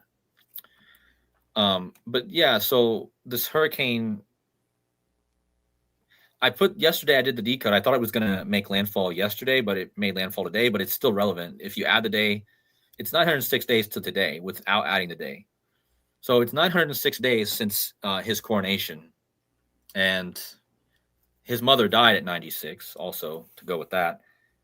And yeah, Jamaica equals 906. So this hurricane's hitting Jamaica 906 days after his coronation. And this is the one that really got me noticing it right away, is that Melissa, the big headline was, for a while, they actually upped it like today, that they actually said it hit 185 mile per hour winds, but all yesterday, all you were seeing was 175 mile per hour winds. And Hurricane Melissa equals 175. And this happened 2 years, 175 days after his coronation. So if you measure it in days, just days, it's 906 like Jamaica. If you measure it in years and days, it's 2175, which is the wind speed that they were saying yesterday, and that's the gematria of the hurricane. This also happened 11 months and 14 days after his last birthday, which is his birthday, 11/14. So another perfect. And it happened on the 300th day of the year, and King Charles III equals 300. And again, he was meeting with Bob Marley, or Bob Marley's wife, and his widow, just like we've been talking about Charles Kirk and his widow. Well, here's King Charles meeting with the widow of Bob Marley. And that's there might be something here with the Bob thing. Robert Robert, huge name in Scotland. My last name is Robertson. Robinson was the guy who shot Charles Kirk. Robinson's a derivative of Robertson. So, but look at this. Bob Marley equals 93, like King Charles. That was a number I was just talking about earlier, too. Rastafari, 93. Bob Marley, 93. King Charles, Charles III, 93. All in the same cipher. And then the last little piece is this. So he's from the House of Windsor. And this hurricane, so I already showed you how it connected perfectly with his coronation with the numbers. But if you go from him actually his mother dying, so basically if you go from the transition of the two monarchs in the House of Windsor, you get 1146 days to this hurricane. And that's the gematria of House of Windsor. So I don't see how you can deny that. I mean, it's pretty about 4 different ways it's connect. And just to verify this, the current monarch of Jamaica is still King Charles. Of course, they've been trying to free themselves from, if you look into it, yeah, see it right? Jamaica is the Commonwealth realm with Charles III as its king. So one of the 14 Commonwealth realms. Now, the Governor General to King Charles is an interesting name and makes me think a lot more about the Bills again, because the guy who is the statesman, or the guy who leads this or connected with the United Kingdom, his name is Patrick Allen. And if you guys know anything about football, the quarterback for the Bills is Joshua Patrick Allen. So I don't know if that's not the biggest clue. It certainly doesn't make me flip from the Chiefs or the Colts. Those are my 2 biggest things. There's also a lot of connections with this hurricane and when it's doing, because with the Chiefs just won last night. The Dodgers won last night. Both like the dynasties right now. There's a lot of connections with the Chiefs for the Super Bowl, but of course the Colts I'm still looking at, and the Broncos, but the Bills are still in there. Those are my 4 teams in the AFC. The NFC, I really like the Lions a lot still, but yeah, Sir Patrick Allen, and then you got Joshua Patrick Allen of the Buffalo Bills. And the Buffalo Bills have the same colors as Crystal Palace. That's interesting. But yeah, that's kind of all I have with the King Charles connection. But then just going back to the coat of arms for United Kingdom. And, you know, we touched on this last week, and then I started looking into the Chronicles. Somebody did a decode on the Chronicles of Narnia, and I realized how it was super connected to what we talked about last week with the Alice in Wonderland, because in the Chronicles of Narnia, he actually puts in, C.S. Lewis actually puts in a unicorn. There's a unicorn in the thing, and then the main character of that series is the lion, Aslan. And like, here's another one.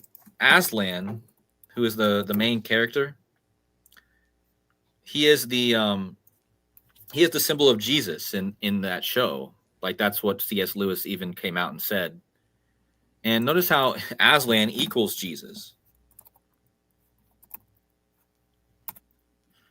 in 2 ciphers. So there's just more proof that they clearly use gematria. I mean, the guy picked the name for the lion in the show to be a representation of Jesus, and it just so happens that his name equals Jesus in 2 ciphers. Not only that, but he's in that show, he's the beast. He's the king of the beasts, and Aslan is a dang near it's a perfect match to beast. So, but just going back to, I'm not going to make this all about the Chronicles of Narnia, but in that show, he does put the lion Aslan, and he puts the unicorn. So this is more, and what I find interesting too is the motto of this is the Dio et mon droit. And I just find it interesting that if you look at those letters, you can spell Detroit with this with these letters. Like I just see Detroit in there, especially the last letters. It looks like Detroit. So I'm seeing like the Lions, Detroit, versus the Bronco or the Colt. And then the line on top, like there's also the line on top. But yeah, that's just kind of, I'm going to have a whole decode on this probably, but this is kind of just a sneak peek. I don't know when I'm going to release this, but I think this is definitely kind of going back to what's going on with this Jamaica thing too, because the lion, I showed you the Bob Marley song.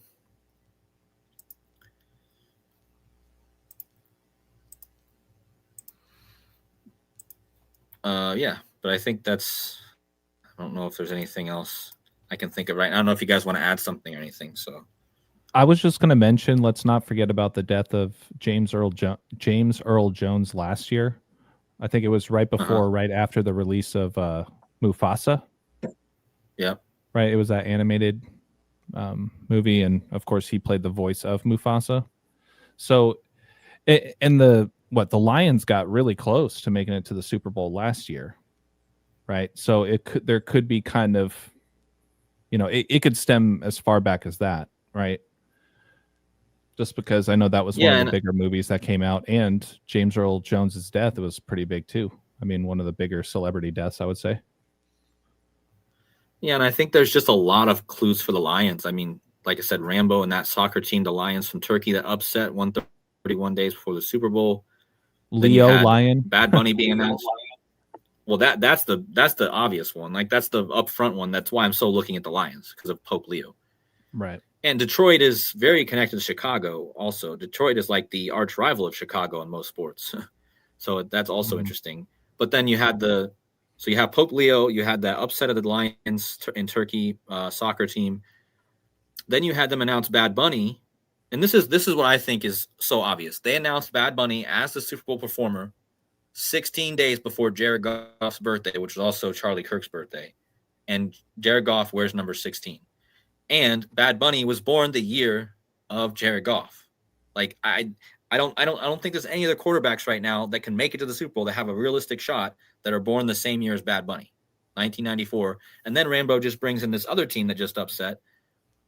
They're founded in 1994. So I think this is pointed Jared Goff.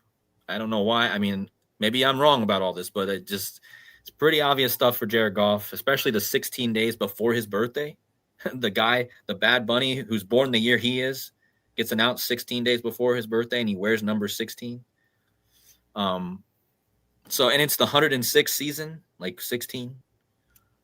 But yeah, and then the Lion. That's why I think that if they do a Lion versus, and let's not overlook what happened this weekend on Back to the Future Day. We had Denver. Denver decided to wear their freaking logo from the Back to the Future movie. Their new logo is not the same logo, but if you go to that scene from the Back to the Future movie, the Denver logo in Back to the Future, they were wearing the vintage one. Yeah, they were wearing this. They were wearing this uniform on Back to the Future Day just a few days ago, and there it is, right there in the movie. That's a great addition. They don't always wear this. That's the key here. They do not always wear this. Very rarely Rambo, do they wear it? Rambo, you pointed this out. I mean, months ago.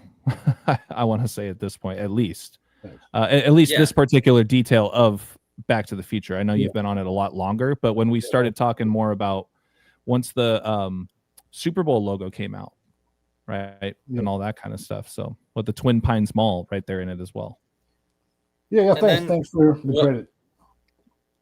What we got to look at too is that the day they wore this on Back to the Future Day, the day they traveled, 10/26, both the horse teams absolutely obliterated their opponents. Denver won 44 to something, I don't know, but 44 points they put up. And then the Colts absolutely obliterated the Titans. So both the horse teams on that day, again, I don't know which horse team. I think it is going to be a horse team that makes it. But I cannot write off the Bills and the Chiefs because it's a money draw. Putting Mahomes in there, putting Josh Allen in there, I just can't write that off. But versus putting Goff or Daniel Jones, like as far as money and as far as just logic, you know, you would think that they'd put Josh Allen or Mahomes again. But who wants to see Mahomes again? I certainly don't. I hate that guy at this point. But like I really, you know, the horse thing, and so if there is going to be a Super Bowl of a horse versus a lion, it's going to connect not only to what Rambo said last week with the Alice in Wonderland, but obviously the United Kingdom and Scotland and England, and that's why they have this logo, is because each of these animals represents England and Scotland, or Scotland and England. And the reason they chose, another reason they chose, Scotland chose the unicorn, is because the unicorn was able to beat the lion in mythology. That was the mythology of it. And the unicorn is actually the symbol of Scotland. I did not know this. And I should, because I know my Scottish history. I want to go to Scotland and meet my clan. You know, there's in Scotland, they have clans. It's a very big thing there. The Robertson clan, which actually comes from the Donegalide. I can't even say it very well, but it actually draws from the old Robert the Bruce, the freeing Scotland from the fighting Scotland against England. But they chose the unicorn because apparently in the mythology, the unicorn could defeat the lion with its one. And this is going back to the one world thing I was just talking about. The one world, the unicorn, the U, the U. Rambo's been talking about the U. So the Colts have the U. They have the circle, right? Because they're Circle City. That's their name, their nickname. And they have the U symbol. And then they also have the horse symbol with the unicorn, like a one world order. Like that's what a lot of this points to, is this one world. If I can throw uniting the one kingdom. thing, yeah, if I can add one thing I just looked into, we were talking about Denver, right? The Broncos for a second. They're doing pretty well, but I wouldn't say that they're necessarily a favorite to make it to the Super Bowl. In other words, there's still some good value on them overall. But I was looking into their quarterback, Bo Nix, and he went to Oregon, who has that green and yellow color background. And so he could technically be another example of a green and yellow kind of upset thing, at least along the way in the playoffs, where Bo Nix has a playoffs, you know, he has a great performance, however far he gets, but he's that underdog in each of those matchups, being, you know, having worn the green and yellow prior, right? I think that's a great green and yellow, because the green and yellow sometimes is occulted, like I showed with Manchester United, who wear red and black, but it's an occulted green and yellow because those are their original colors. Yeah, so sometimes the green and yellow, like you just pointed out, it's a little below the surface, but yeah, it's a possibility. Yeah, he was also an Auburn Tiger, right? So I don't know exactly what I'm assuming it looks like he got drafted coming out of Auburn, but maybe he started in Oregon. It was one of the two. And I told you guys last week, I think that if the Colts and Broncos meet again in the playoffs, I think the Broncos will beat the Colts, because the Colts got lucky this year when they beat them. The referees gave their kicker an extra shot, the Colts. So it was a 1-point win. It was just literally a 1-point win on a last-minute field goal where the referees, the Zebras, gave the Zebras kind of like a horse. That's why I say that. But yeah, like gave them another shot to win, and they won by 1 point. It was a lucky break. And then that kicker that made that against the Broncos, he got hurt. His name was Spencer. That connects to King Charles too, with Diana Spencer. But he got hurt, Spencer Schrader, and then they had to replace their kicker, the Colts, who won that game, with a guy who used to play for the Lions. So that's why I thought there might be a clue there, because the kicker they replaced was the kicker for the Lions, Badgley. And I thought that was kind of a reference to Bad Bunny. His name is Badgley, right? Badgley. So I don't know. There's definitely clues for both these teams, both the horse teams. But I would not be surprised if they stick the Chiefs or the Bills in there either, with the two quarterbacks that play for them. Because when I'm looking at who's going to go to the Super Bowl, I always tend to favor the star quarterbacks. And Bo Nix and Daniel Jones are not yet star quarterbacks even though they're on their way to being. But I mean, But Bo that is Nix, I why guess that is why once again I'm saying like it could be an underdog theme there. I mean, I think about Rex Chapman. Remember when he was in the Super Bowl with the Bears? right. They called him Sexy Rexy back in the day. I mean, it's happened, right? Where not the best quarterback is technically in the Super Bowl. So Yeah, you got some pretty unglamorous quarterbacks. People like Brad Johnson winning a Super Bowl for the Buccaneers. Right. People like Right. Mark Rippon. Mark Rippon is in Donnie Darko. His Yeah. name is mentioned in Donnie Darko. They show you the at the time Redskins, and they mention his name, and he's significant to Donnie Darko because Donnie Darko, it starts on October 2nd, 1988. 28 days later is October 2nd, 1988. It's a time loop. Well, October 2nd is Mark Rippon's birthday, and they mention him in the movie. So Mark Rippon, and he won Super Bowl 26. Yeah, Rex Grossman, not Chapman. My bad. Well, I remember that because that was the Colts. I was a Colts fan. Peyton Manning made it against Rex Grossman. I mean, what a big. I mean, I don't know if there's ever been a difference of skill quarterbacks in the Super Bowl between those two. You got Manning, possibly like the second or third best quarterback of all time, versus what's his name now, Grossman. So, like, of course, I was a Colts fan back then. I remember that. That was a big time for me. But I did notice that Bo Chapman Knicks equals 60, Super Bowl 60. But Indianapolis, I will show you this. Indianapolis. So if we're just going off gematria, I mean, and look at this. And I people overlook the importance. I've noticed that it's very important Super Bowls with these Chaldean cipher. This Chaldean cipher is very important. I'm like I said, it's very accurate usually. So not only does Indianapolis equal 60, Indianapolis Colts in Chaldean equals 60.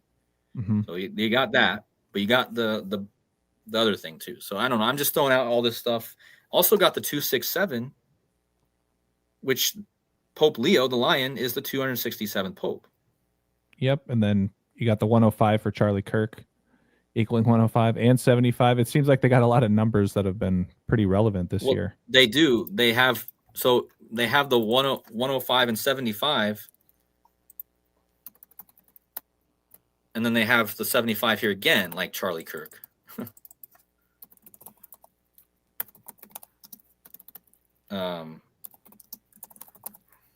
Yeah. Whoops. So they have, well, so first of all, Charlie Kirk has the 60 like Indianapolis in the same cipher, has the 105 like Indianapolis Colts, and has the 75 like Indianapolis Colts, and the 192 like Indianapolis Colts. Wow. I didn't even notice all that. Like, look at that. Like, that's pretty crazy.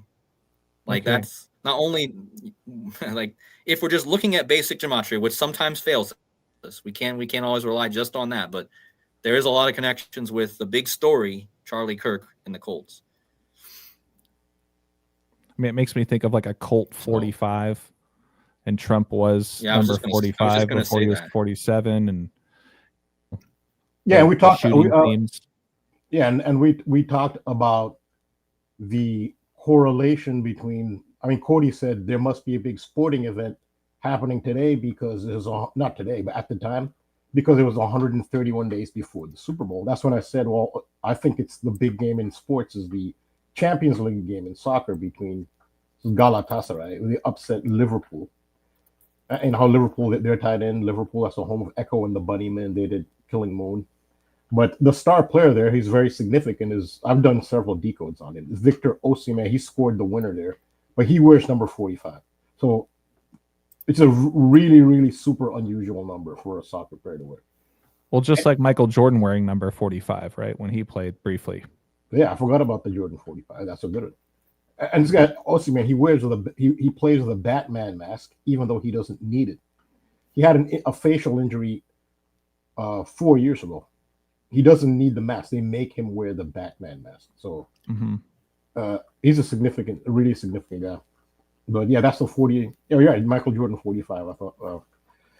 The 45 is a significant number there. And Daniel Jones the is from 23 Charlotte. million. That connects to Michael Jordan too. There you go. And Charlie, as we know. Right. Yeah, right. Well, Yeah, that's the yeah. big thing. That's the big thing too, is that Charlotte is named for Charles. So you got the quarterback of the Colts from Charlotte right now, and then like the Indiana Jones thing is the other big thing. Like this, and I'm gonna have a decode on the Indiana Jones thing connecting to this game that's going to be on November 9th, which is also a huge ritual, as me and Rambo have mentioned. But like like just Daniel Jones himself being born on the Golden Gate Bridge birthday or opening day too. Like, so I don't know, like there's just a lot of, it's hard. This is the first year I've really put a lot of energy into trying to predict the Super Bowl, because I guess it's just because my team growing up actually has a shot. When I didn't even think at the beginning of the year there was ever going to be a shot. Not that I root for them, but I mean, I still have a special place in my heart for the Colts in a way, but I know it's rigged. So, but it would be, and the other thing that's going with this team is they have a woman as their general manager, and she's like, they're always showing her on the field taking notes. Like, she's also a big part of this. Like they say that she's on the field actually being like interactive with the game. Right. So like it's interesting what they're doing with that as well. And they have the big U symbolism. Yeah, that's what I mean, is they have, Rambo's been talking about a lot of things. Like he's been talking about the U, like the underdog, the U. And actually, let's think about it. The Colts came into this season as the ultimate. I would like to see what their odds were of winning or even making it to the Super Bowl at the beginning of the season. Obviously, their odds are way up there now because like they've gotten way higher. But I know at the beginning of the season, their odds were very, very low. Absolutely very low. Right. Because that was my whole point also with the Broncos. I think the Broncos are even doing better than people have expected so far. Let's just put it that way. Right. But I think people expected the Broncos to be a better team than the Colts at the beginning of the season. I personally, I think that I wish I could go back and look at the actual like rankings or the odds at the beginning of the season. There's a way I can do that, but yeah, you can find that. But yeah, they have the U, they have the Circle City, and I'm just wondering if it's kind of all about this coat of arms. That's why I'm bringing all this up, because I'm just wondering if it's connected to this coat of arms about England, how it's everything that's been happening has been connected to King Charles. So, and then again, we talked about this last week with the Alice in Wonderland thing. Yeah, so I think Alice in Wonderland is a big part of it. So this is something that came in late, already on the time travel thing, on the Back to the Future undeniable connections. So Back to the Future did predict the last Super Bowl that was in San Francisco. You had Clara, who's on the locomotive number 131, where the last stop is San Francisco. It's in Santa Clara. It's on the Super Bowl will be on the birthday of the actress who plays Clara. That was clear. But what's come in late for me is after Bad Bunny was announced, is the Alice in Wonderland connection. And the NFL did an undeniable, I did 2 decodes on Instagram, undeniable acknowledgement of Mad Hatter Day. 106 is the number stamped on Alice in Wonderland. There's no other number that's part of the movie. Lewis Carroll chose that number. That's on the Mad Hatter's hat. 10 pence, 6 shillings. That's the price of his hat, 106 in the 106th NFL season. Then when they picked Bad Bunny, that really solidified it. But what really super solidified it is the way the NFL acknowledged Mad Hatter Day. It's a 106th season. It's a 10/6 on the Mad Hatter's hat. They debate. You can get all these debates, especially on an iconic, popular work like Alice in Wonderland. There's threads and threads of saying, why did Lewis Carroll pick 106? So simple gematria, and with all the symbolism and esoteric, the allegory and symbolism that he uses, and mysticism. You think he didn't know gematria? Yeah, I mean, of course he did. The simplest cipher, Tea Party. That's where the Mad Hatter is. He's stuck at a tea party because he murdered time. I've been talking about Alice in Wonderland. That's what I had. Yeah, that's what I just said too, Rambo, with Lewis Carroll, and they have the same name. Lewis Carroll chose Aslan as as his Jesus character, which equals Jesus. Yeah, I'm assuming that Lewis Carroll and now I forget his name, but they both have the Lewis in there. Lewis Carroll and C.S. Lewis, right? Yeah, and they also did a further. I even said it in my video, which I released the video the day of the game. I said this is a Mad Hatter. In fact, who won? Who was playing out there? It was the Jaguars, whose quarterback is Trevor Lawrence. And what's his birthday? It's Mad Hatter Day. It is Trevor Lawrence's birthday was on that day, October 6th, which was Mad Hatter Day. That's the number on the hat. So of course they had him win against Patrick Mahomes and his connection to Wonder. I have a whole bunch of Chiefs connections, but in general, I also said there'd be a score tribute. I thought the score would be 10-6 at some point, but what it was the halftime score was 14-7. That's the again simplest cipher. Lewis Carroll 147. So, and Bad Bunny. Bad Bunny is the March Hare. The March Hare is the best friend of the Mad Hatter. Bad Bunny was born in March. The March Hare has a crude straw hat on his head. That's how he's depicted in the original book. The March Hare with straw on his head. And Bad Bunny, when he was announced in the official video by the NFL as Super Bowl halftime performer, he wore it's a traditional straw hat. It's a Puerto Rican straw hat called a pala. But that's still a synchronicity with the March Hare, who has straw on his head, and he was born in March. So Alice in Wonderland is, for me now, is a big fan, because clearly the NFL has, like, especially with that Mad Hatter Day game, where you actually had the quarterback with the 10:06 birthday. That to me, like, okay, so yeah, it is going. Now we'll see. Who knows? But it's a factor. It's a bigger factor than, and of course, the common thread is that bunny theme that brings in, back things we talked about, back to time travel anyway, because the Mad Hatter he murdered time, and time is frozen at Look at that 6 p.m. Look at that. Johnny Depp played the Mad Hatter. He equals 106 and 322. That's a good one. So, yeah, and Johnny Depp is actually has the same birthday as Michael J. Fox, right? Yeah. June 9th. Oh, wow. So there you connect, there you're connecting those movies. Yeah, I think like we're narrowing it down that these movies, like we've got the Donnie Darko connection, of course, we got the Back to the Future, and now we're bringing in this Alice in Wonderland thing. These seem to be like the main movie connections to this whole theme. And yeah, Johnny Depp, probably a big character to look into here, considering he played the Mad Hatter. So the thing that brings he had all that. Yeah, I'm sorry. I'm saying the thing that brings them all together is the theme of time. What do all those things have in common? It's time. It's all about time. Yeah. Yeah. Yeah. Well, Bo Nix is born on the 25th of February, for what it's worth. Time equaling 25. But that's a very small detail. Yeah, that is interesting that he's born on 2/25, 2025. We're in. Yeah. I mean, the Super Bowl will be technically in 2026, but it's the 2025 season, but it's right? 2025 year, yeah. Yeah.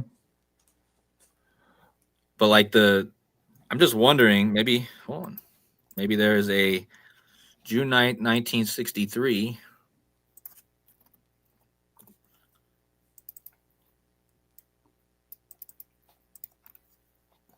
Just want to see how old Johnny Depp's going to be on the Super Bowl. 245 days after his birthday. Oh. So there you go. Right away. Just simply again. I don't know how anyone can deny this kind of stuff. Like just simply typing in his name, and the Super Bowl is going to be the 106th end of the 106th season, 245 days after his birthday, which will also be 245 days after Michael J. Fox's birthday. Who played the Mad Hatter? Oh wow, look at this. That's interesting. He'll be starting his 753rd month. That's the time on the clock in Back to the Future. 7:53. Right? Doesn't the clock on Back to the Future show 7:53 p.m. or 7:53 is the time on the clock because they're set. Yeah. Yeah. They're 25 minutes behind. Right. So he'll be entering his 753rd month of life. That's what I mean. Like that. There's your Back to the Future connection with him. Wow. And then, and yeah, let's hold on. Let me just check with him and Jared Goff, who's my. Just want to see if there's a connection. These are all puzzle pieces to me. That's why I look at this stuff. Wow. Okay. 100. Okay, so Goff is born 128 days apart from him. Oh, boom! There you go. He'll be so Goff was born on his Mercury birthday. They share a Mercury birthday, the 88. Wow. So there you go again. So Mercury has an 88-day orbit. That means these two guys, Goff and Johnny Depp, are born on. They share a Mercury birthday. Every 88-day span, they land on a Mercury birthday. So that's his 126. So Goff was born on his 126th Mercury birthday. And remember, this is obvious too, because remember when Bad Bunny was announced as the performer, he was exactly 131 Mercury years old. That's how you know they're using Mercury years, guys. There could be no doubt about that. We have to look at this stuff because look at Bad Bunny, right? March 10th to the day he was announced on September 8th, 2025, September 28th. Bad Bunny was on his 131 Mercury, which means that that was Johnny Depp's Mercury birthday, right? No, it doesn't. I have to look, but what's the chances that Bad Bunny was announced for the Super Bowl, which equals 131, on his 131st Mercury birthday? I mean, come on. Chances of that, 1 in a million. Yep. So that's how you know they're using Mercury. And now we find out that Johnny Depp, who plays the Mad Hatter, is going to be on his Mercury birthday on the Super Bowl.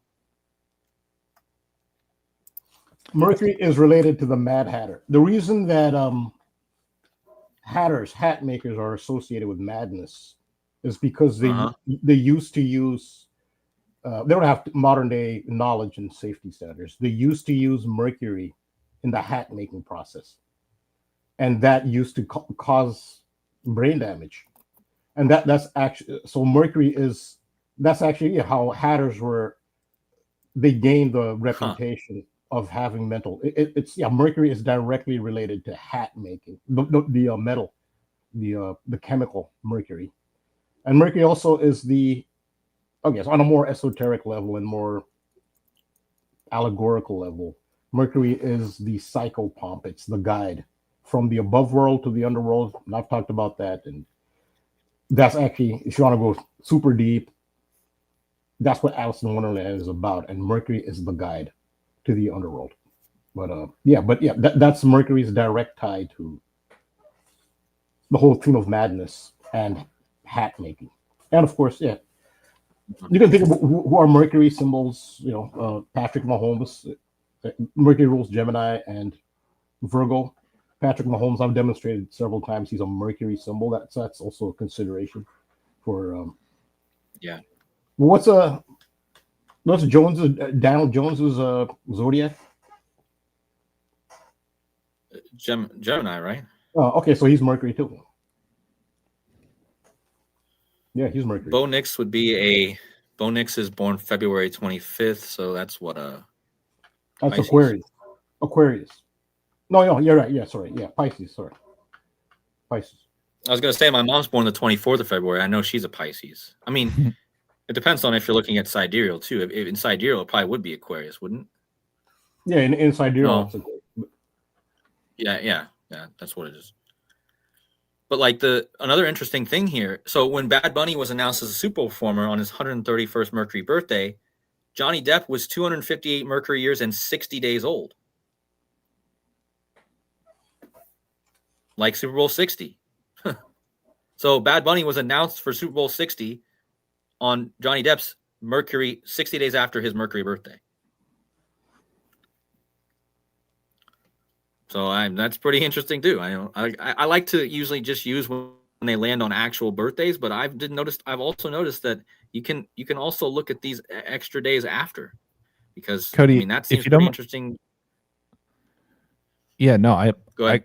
I couldn't agree more. I wanted to ask you, how do you toggle to turn on this particular part of the Gematrinator tool? Like when you're in It's the over day here on the calculator, right. Oh, okay. It's on the right. There's a blue arrow. You click it, Yeah. and then you show planets, and then Okay. and then it'll show it right here. Okay, perfect. All right. I just haven't toggled that yet. I was trying to figure it out. Appreciate it. So let me check something here with.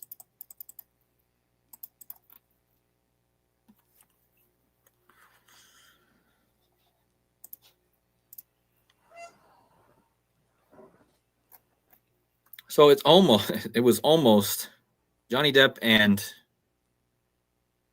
Daniel Jones almost have a Mercury birthday, but it's 2 days off. 2 days off. What did I say? Did I say that Goff shared a Mercury birthday with him? Yeah, right. I'm having trouble keeping all this in my head right now, but I think it was Goff. Yeah. Goff that and, shared a Mercury birthday Johnny with Depp's, and that's just 2 days off. That's pretty close. But Thomas, yeah, Jared Goff's middle name is Thomas, like twin, like the twins, yeah. But yeah, that's otherwise I don't see. Well, it's 33 years. They're born 33 years apart. 33 years, 353 days. But yeah, I mean, let me just try Mahomes, because as much as I hate to do it.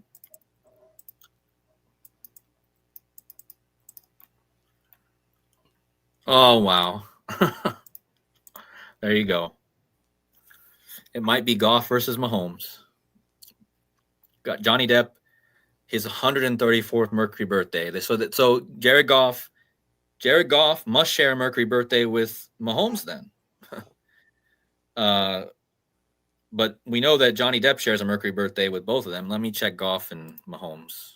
Hold on. September 17th, 1995, 1994.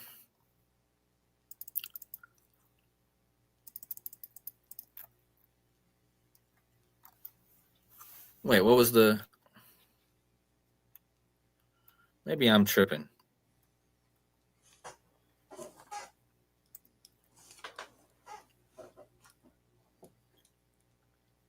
I don't see... I'm a bit confused now what I just did. Because that is Goff's birthday. Hold on, let me just check from Depp again. Because I thought that Depp...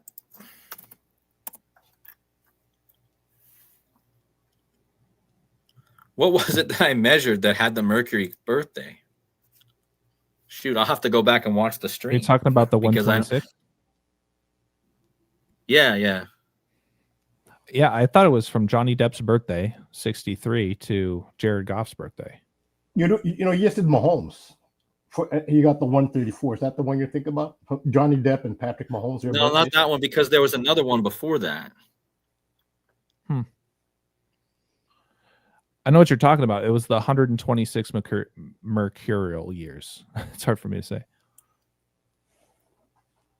Yeah, it was that one, It was right? 126 mercurial. So yeah, I guess the best way to do it is let's find what. Maybe I made a mistake.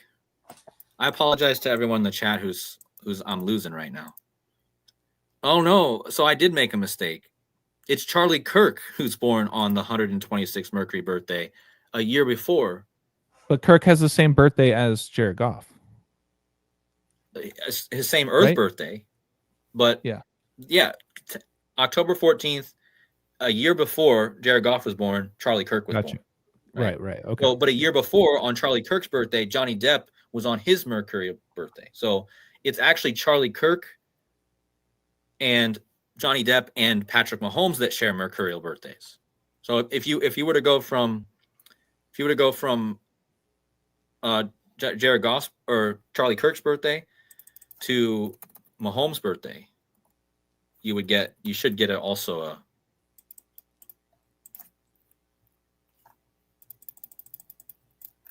yeah, 8. Huh. How about that?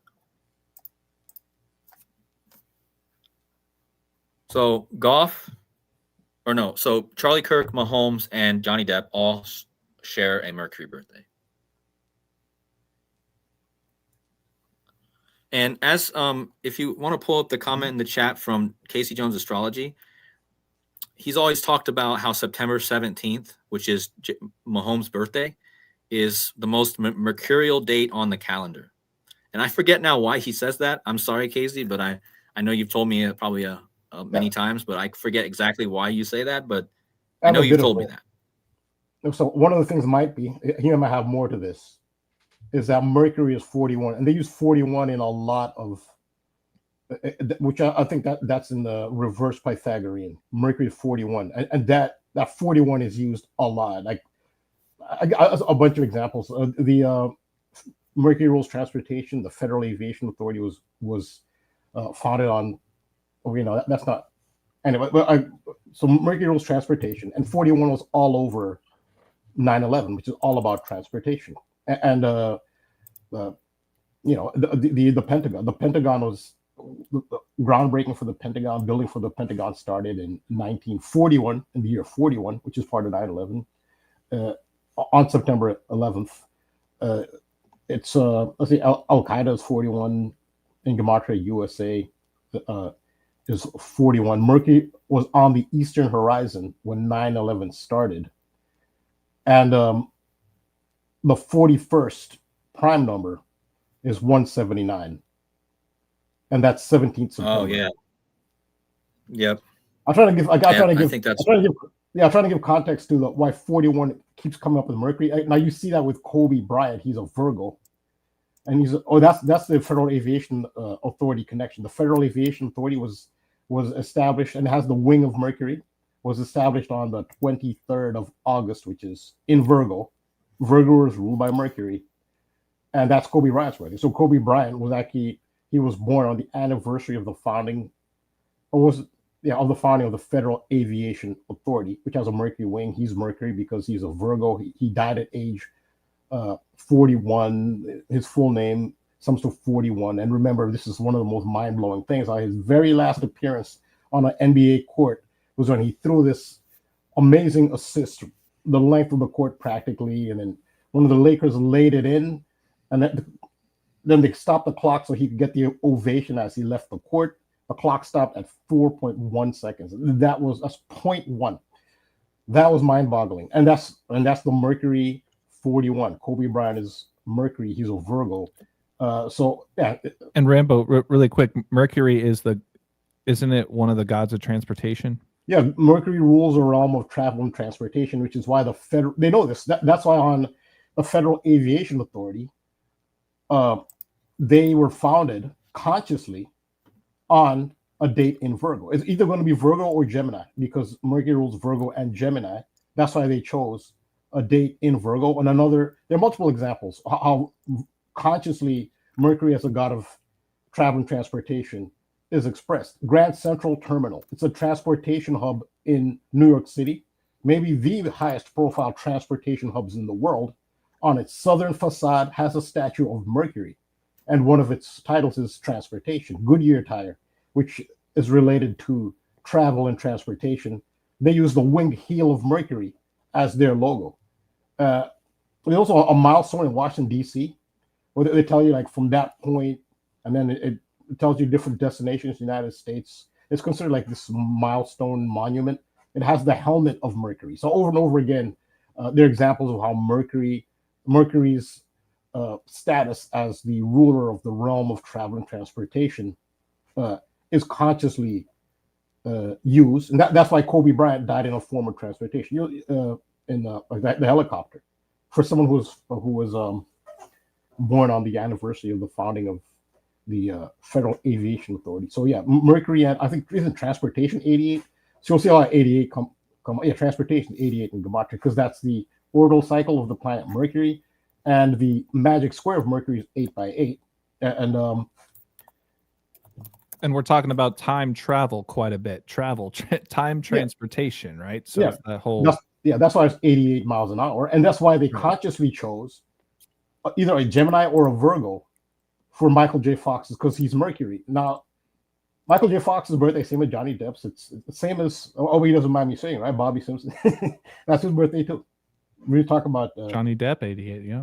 John Depp. Yeah, and Trump is a Gemini. Look, John Christopher Depp, 88 and 2 ciphers, Chaldean and reverse reduction. That's the same cipher as transportation. And so we need to look at Johnny Depp and see about his movies about transportation. But when I think Johnny Depp, I think like trickster, silly. Remember, he played also Charlie in the Chocolate Factory. He played Willy Wonka.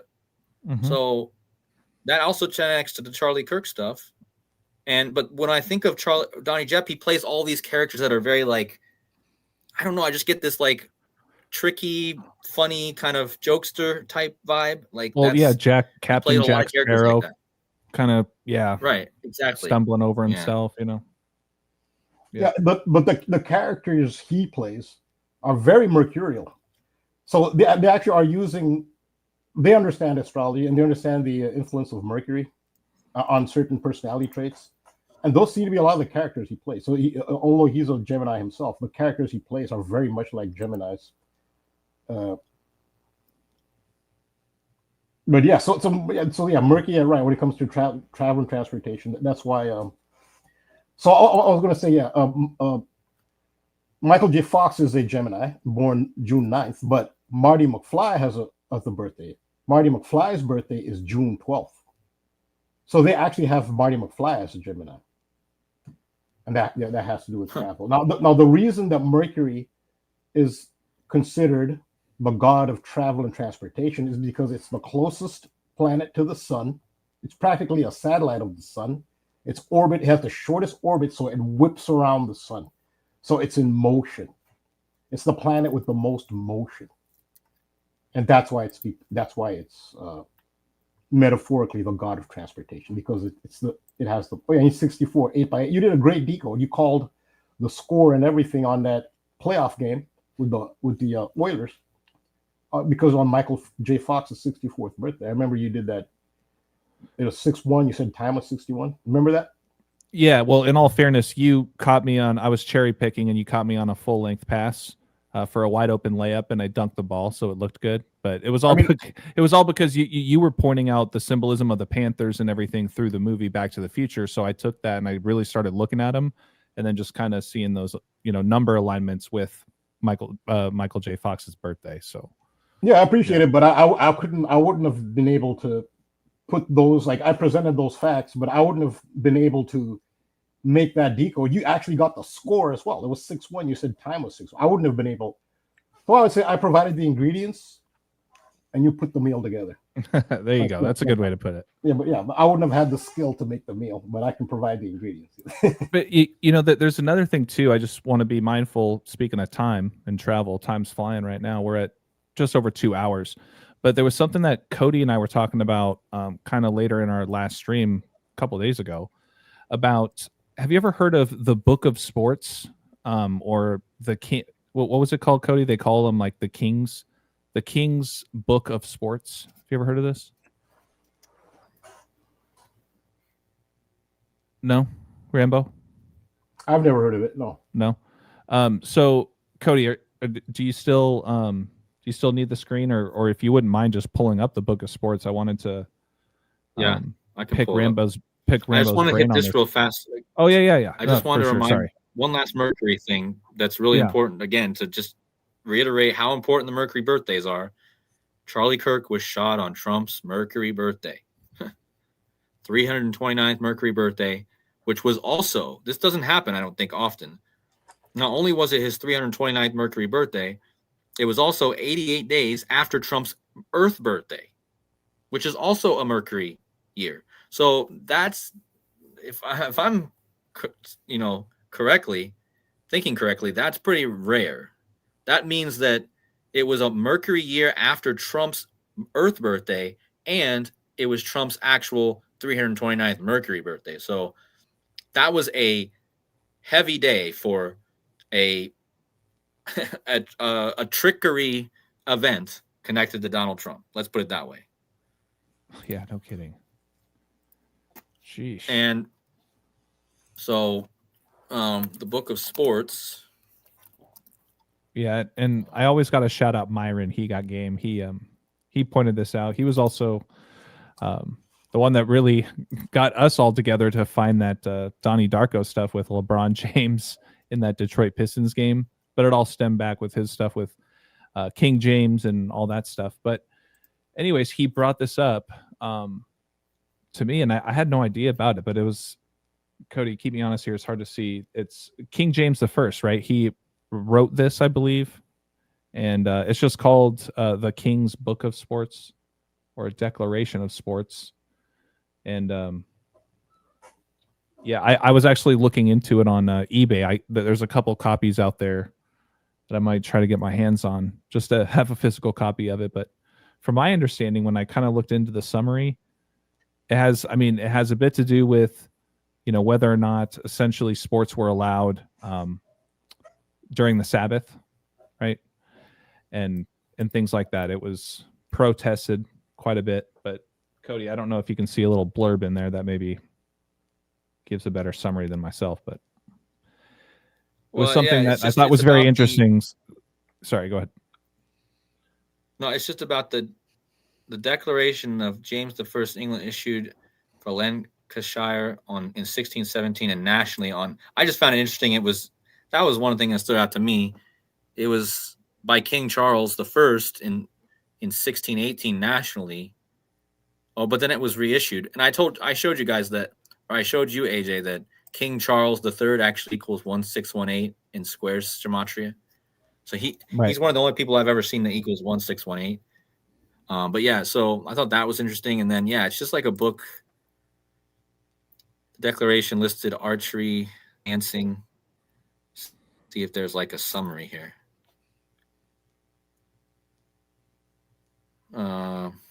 Doesn't really say a lot about it, really. Yeah, hence why I want to actually open it up and read it. But yeah, since it's a pretty old book and it has to do with a lot of the folks that tie up in with the Bible, and with a lot of the content that I look into, sports related. So yeah. Yeah, it was originally the declaration was by King James. Yeah. And then it was his son that reissued it. Now, did they determine? Like I said, this Charles theme. Go ahead. I want to say, did they determine that sports were permitted on Sundays and holy days? I think so. Now, this is significant. Too. This is significant too because there'll be games on Christmas. Now there are games on Christmas. Is a big day for sports in the United States, and I think Broncos and Chiefs. There's six teams I think playing this Christmas. That would tie into this. Christmas is the ultimate holy day in the West, anyway. So yeah, this ties into the Christmas games. Yeah. So here's what I pulled. I just did a quick Google. It says the King of Sports, or the Declaration of Sports, was an order by King James I of England, later reissued by Charles I, that permitted certain sports and recreational activities on Sundays after church, such as dancing, archery, and May games. Yeah. So I remember you saying something about the May games. It reminds me of what they do in Germany with the May poles. They put these big, tall poles up on May 1st. It's basically on that. It's basically connected to Walpurgis Nacht and all that other stuff. But yeah, but it's only those sports then: archery, dancing, leaping, and vaulting is what this says.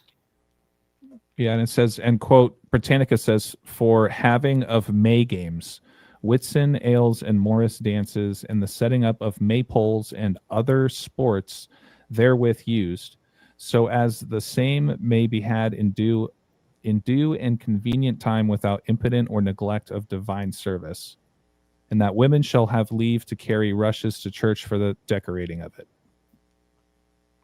but they were saying that bear and bull baiting, interludes, and I don't know the English in here is okay, and bowling were not permitted.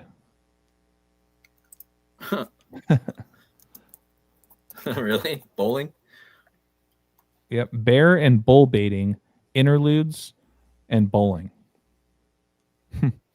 But prohibited bear baiting. What is that even? And was intended to know. resolve. That's hunting, basically.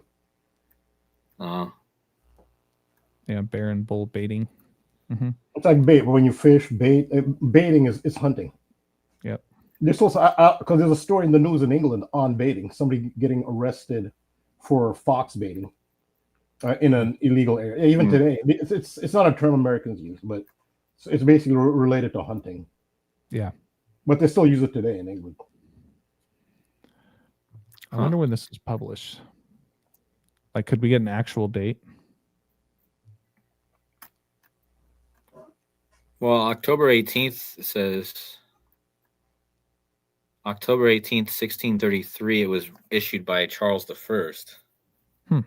Okay. There's your 1018 date. We know that's like the big like lightning, Satan 1018, Luke 1018 falling, that kind of stuff. It's interesting. But yeah, I mean, there's probably something really to this. I know you brought it up. I didn't look any more into it though. I didn't either. I just wanted to make sure Rambo knew about it. Yeah, it is interesting. So the main connection I make is the fact that the ultimate holy day is, again, in the West, is Christmas. Now, I think mostly, I don't think in Europe they have sports on December 25th. I think I don't think anybody, the big day there is Boxing Day, which is the day after Christmas. So the sports on Christmas is mostly here in the United States. I mean, outside of like a countries where Christianity is not a major religion. Yeah, I think it would tie into that, into the, I know the Chiefs are playing, the Broncos, yeah, on Christmas. Well, look at that. The Lions and the Chiefs are both playing. So yeah, and the Vikings. Yeah, so it's related. Right. It is related to that. So the teams, and also the Cowboys. And I told you, the Cowboys. Wait, was it the Cowboys that Denver beat this week? I think it was, wasn't it? Yeah, AJ? It was. So yeah, I told you guys at the beginning of the year when we were talking about the whole Back to the Future thing and the Broncos and how Back to the Future 3 is basically like a real Cowboys setting, right? So it was not surprising to me that it was actually the Broncos and Cowboys on Back to the Future Day. And then you have the Washington team versus the Cowboys. That's an interesting thing right there in itself. America's team versus America's capital. And then you have the Lion and the King, Lion of the tribe of Judah, Jesus Christ, the King, Lion. And then you have the Chiefs, the Commander-in-Chief versus the Bronco. So, wow. I mean, there's definitely a lot of symbolism you can unpack there because these are a lot of the same themes we've been talking about.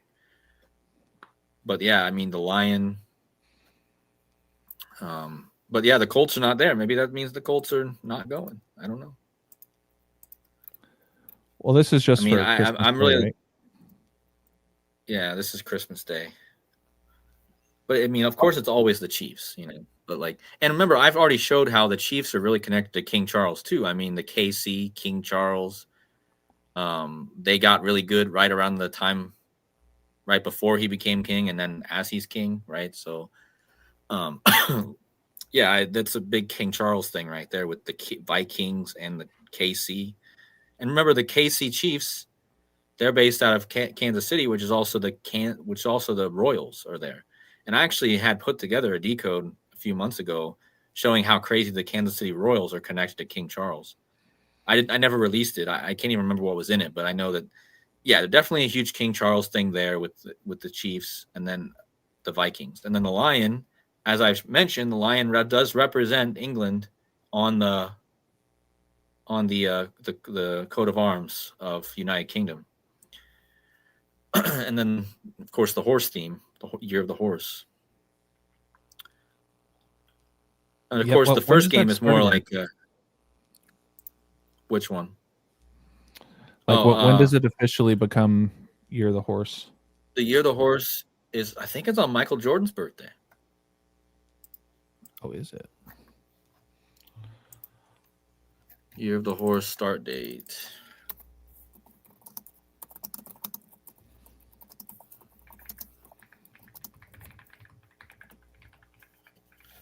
Yeah, it's Michael Jordan's birthday. Wow.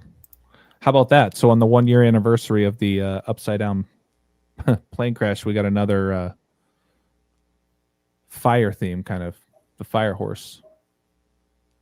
I mean, the plane didn't go up in flames or anything like that, just to be clear.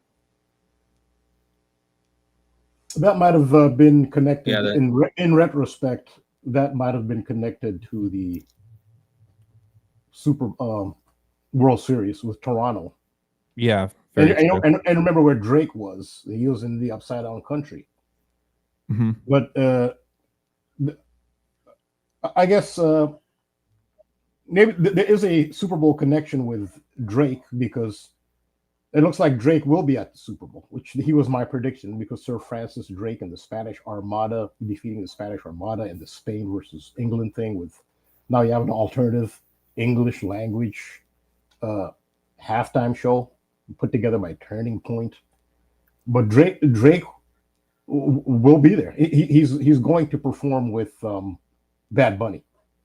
So Drake, the Toronto ambassador, that's where the upside down plane flip happened. But of course, it won't be the year of the horse yet. Of course, when there's the Super Bowl. But the Drake Toronto connection is there at the Super Bowl halftime show.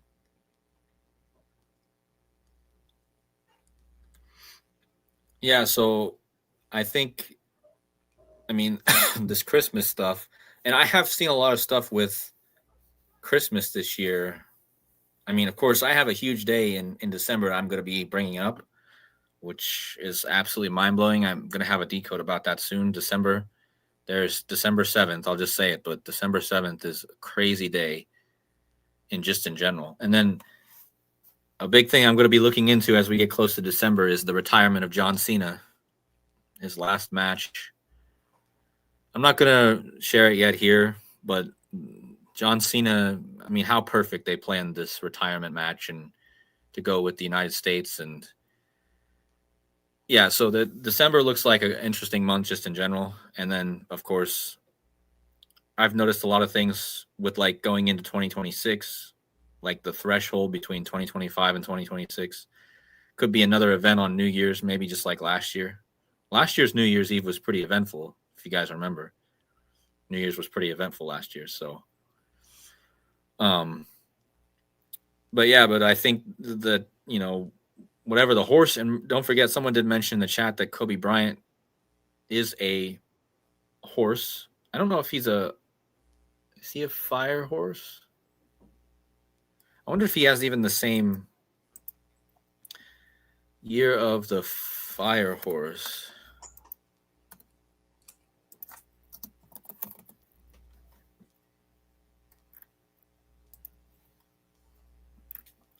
Um,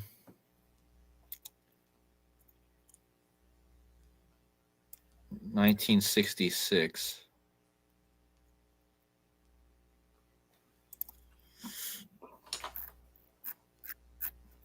I don't know why it's showing it so. Year of the Fire Horse, 1978.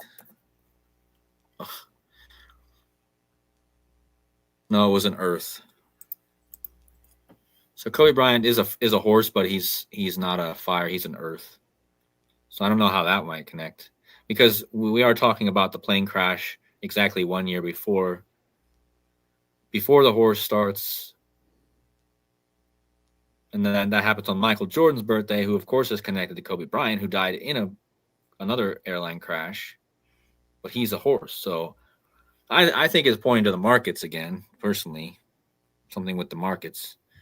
Because basically, if you study one of the big channels on YouTube, one Waters Above Crypto, who basically just decodes market. I've been watching him for 5 years, and he's shown that the year of the snake or the year of the horse is not a good financial year. Let's just put it that way.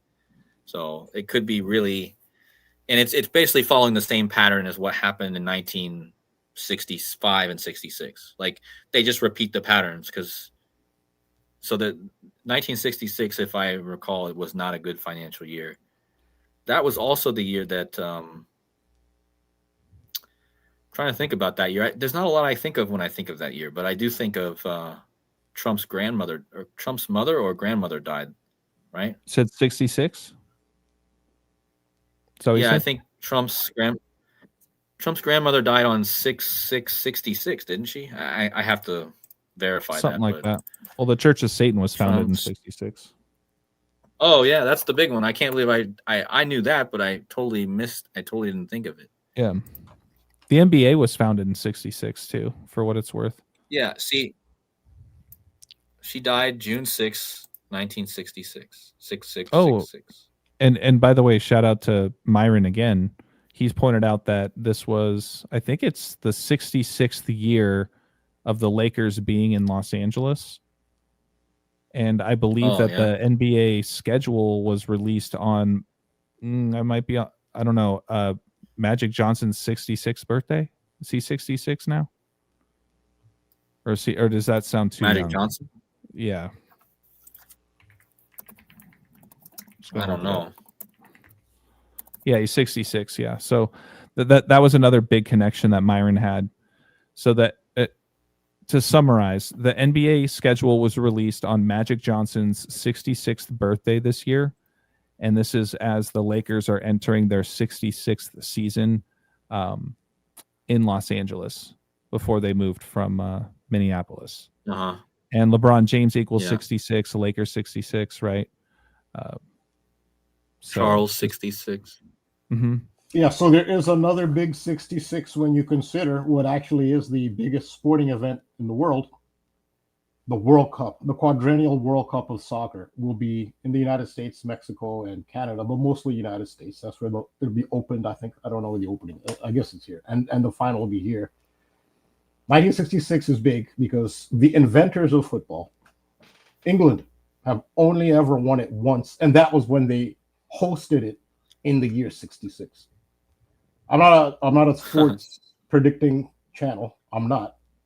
I think England will win it. I don't go by what I say. It's just your opinion. Yeah, no. It's just your opinion. It's all right. Yeah, so don't get mad at me if you throw money. And plus, you're not going to make that much anyway because they're one of the favorites. They're stacked. They don't have too many weaknesses. Their team is stacked. So it's not. You're not going to make that much anyway. So if they don't win, you're not going to lose much. Unless you go nuts and I want to make money, you're going to have to throw a lot of money at it. So you're going to make money. Yeah. I think England will win it. I think so. 66 being a fire horse year, then another World Cup on another fire horse year, that could be a good omen for England, who is my pick. And I think they will. There's a good chance. I think they'll meet Spain again. Not maybe in the final or maybe in the semifinal. I think they'll meet Spain in either the semifinal or the final because of this revenge Spain versus Spanish versus English theme that's been going on. It's completely manufactured. And part of the reason it's manufactured with the Super Bowl halftime show with an alternative English language halftime show to protest a Spanish language Super Bowl halftime show is because this is not the first time we've had a Super Bowl Spanish language halftime show. And people forget because no big deal was made about it. It was Super Bowl 54 in Miami.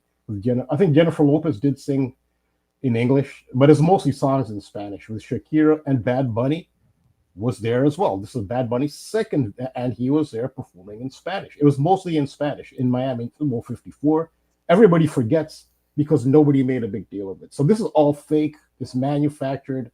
There's not some really grassroots sense of some kind of, I guess, desecration of Americana because this high holy day of the United States is going to have a halftime show in Spanish. That's nonsense. That's completely manufactured, but it's manufactured along these lines of the Spanish versus English, the Spanish Armada being defeated by Sir Francis Drake. That's why Drake will be there. And yes, so this could. I mean, I already was kind of on England. I think the fire horse, the last 66 being a fire horse year, and this being a fire, and it will be a fire horse year when the World Cup happens. I think England will. That's my pick. I think England will win it, but I think they'll either meet Spain again, because Spain beat them in the European final two. It's each of them are every 4 years apart. The European Championship, Spain defeated England. So Spain and England have been going back and forth. The women's team and the men's team. Spain and England are just, I guess they've dominated women's football and men's football. And so, and another thing too, the name of Sir Francis Drake's ship was the Revenge that defeated the Armada, and Spain has been getting the best of England. So maybe this is too obvious. It almost looks too obvious to me, but Spain and England and Revenge, it almost looks too. Maybe they'll even play in San Francisco. But that's what I see along those lines. Rambo, did you say that LeBron had some type of ownership in a English? Was it an English soccer team? Yeah, in Liverpool. In Liverpool. Okay. Yeah. The reason I ask is because, once again, Myron, in kind of all of his King James stuff he's been talking about, he's the one that pointed out the 66 stuff with Magic's 66th birthday, right? Lakers 66 season in LA, etc. But he also pointed out the address of the old Forum. So the old Forum where the Lakers and Magic used to play, I believe their opening date or their founding date is LeBron's birthday. So it has the same birthday as LeBron. We got LeBron with, the King, etc., with ownership in Liverpool. But the address is 3900 West Manchester Boulevard. So kind of that England connection again as well. I just wanted to throw that in there. Yeah, that is interesting. That's very relevant, because the team that LeBron James, he partially owns, they say his I guess the value of his share, it has skyrocketed since. It's basically, so his managers who own the Red Sox, Fenway Sports Ventures, they're the ones who gave him the deal. He doesn't care about soccer. I mean, he did some embarrassing things when he first owned it. Like, he didn't know anything about soccer. Somebody should have coached him better. He really embarrassed himself. He doesn't care. I mean, he's there for the money, for the investment. They estimate that it's worth $100 million now. It's 3%. I don't know if it's changed, but it's just a small little chunk, and it's already skyrocketed to like $100 million worth. But so interesting. I like to look at. There's been a lot of parallels between English soccer and the Premier League. They have a partnership with the NFL. I mean, so I look at who's playing. So on Super Bowl Sunday, it looks like, since you mentioned Manchester City, who's a team it's been, in recent years, they're the most dominant team. They're playing Liverpool, who are the reigning champions. I think that game will have a lot of parallels with the Super Bowl. It's Liverpool versus Manchester City. And also, I mean, I apologize to people who are not sports fans. I try to make sports interesting to those who are not sports fans. Sure, it ties into mythology and the news. So I kind of do apologize. I try not to do I'm not a sports channel. So hopefully we haven't lost too many people who are not sports fans. Kind of feel a little apologetic. It's kind of a little kind of sports centric, but nonetheless, that's the game. Manchester United, Liverpool. LeBron James team will be playing in Manchester team on Super Bowl Sunday. It's going to be a huge game. It's almost like a mini Super Bowl.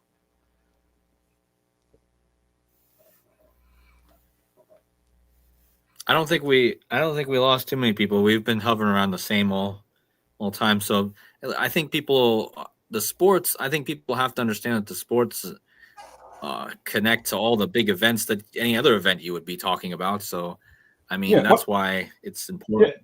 Yeah. When I said lost them, I think more in terms of maybe lost their interest. Sometimes you hear something and you're really gripped by it, and maybe they're still watching, but maybe lost their interest a little bit. So it's I hope not. Anyway, hoping you can see how it ties into history and it's all the symbolism of the royal family and the crown. Hopefully, well, that thing with England winning it in that year, I mean, it just kind of ties into everything that we've been, in my opinion, it kind of ties back in with everything been talking about. I mean, with the with this thing going on right now, with all this King Charles stuff that's going on. So, and like, I did notice something too, just looking at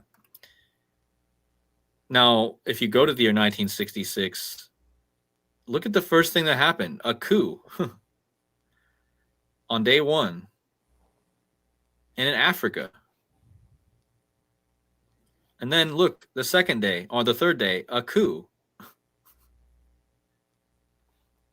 And then if you go to the 15th day of another coup, like, are we going to get some sort of more, are we going to get some coup d'etat in the beginning of 2026? Because that's exactly what happened in 1966. You got 3 coup d'etats in within the first 15 days.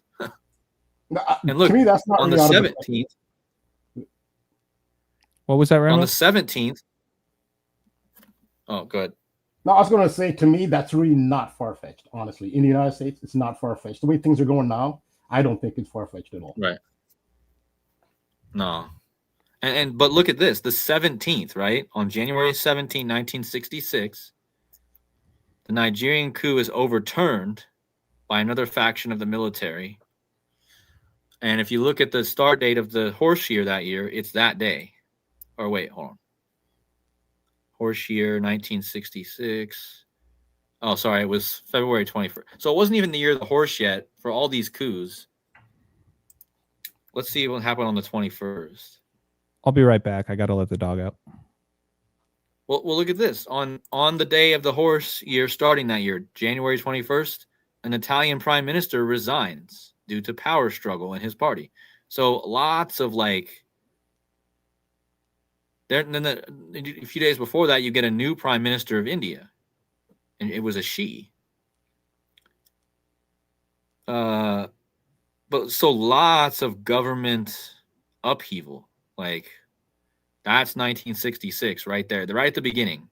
I don't know about the rest of the year, but I mean, guys, it looks like we might be having like a coup d'etats and people resigning from power, and I mean that's the whole first month is. It's a lot of change. So this whole theme that you're describing here reminds me of that's what's expressed in the tarot card, the Tower. You know, the Tower, where the tower is falling and these monarchs are falling out of the tower with their crowns falling off their heads.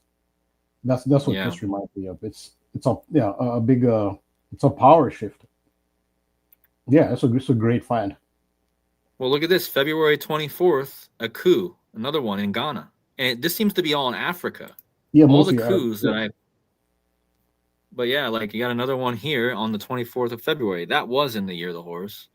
I would just like to see like how many, if this is a common theme, if we go into like all the other years, if you see all this many coup d'etats, but like you're getting already like 4 or 5 just in the first months.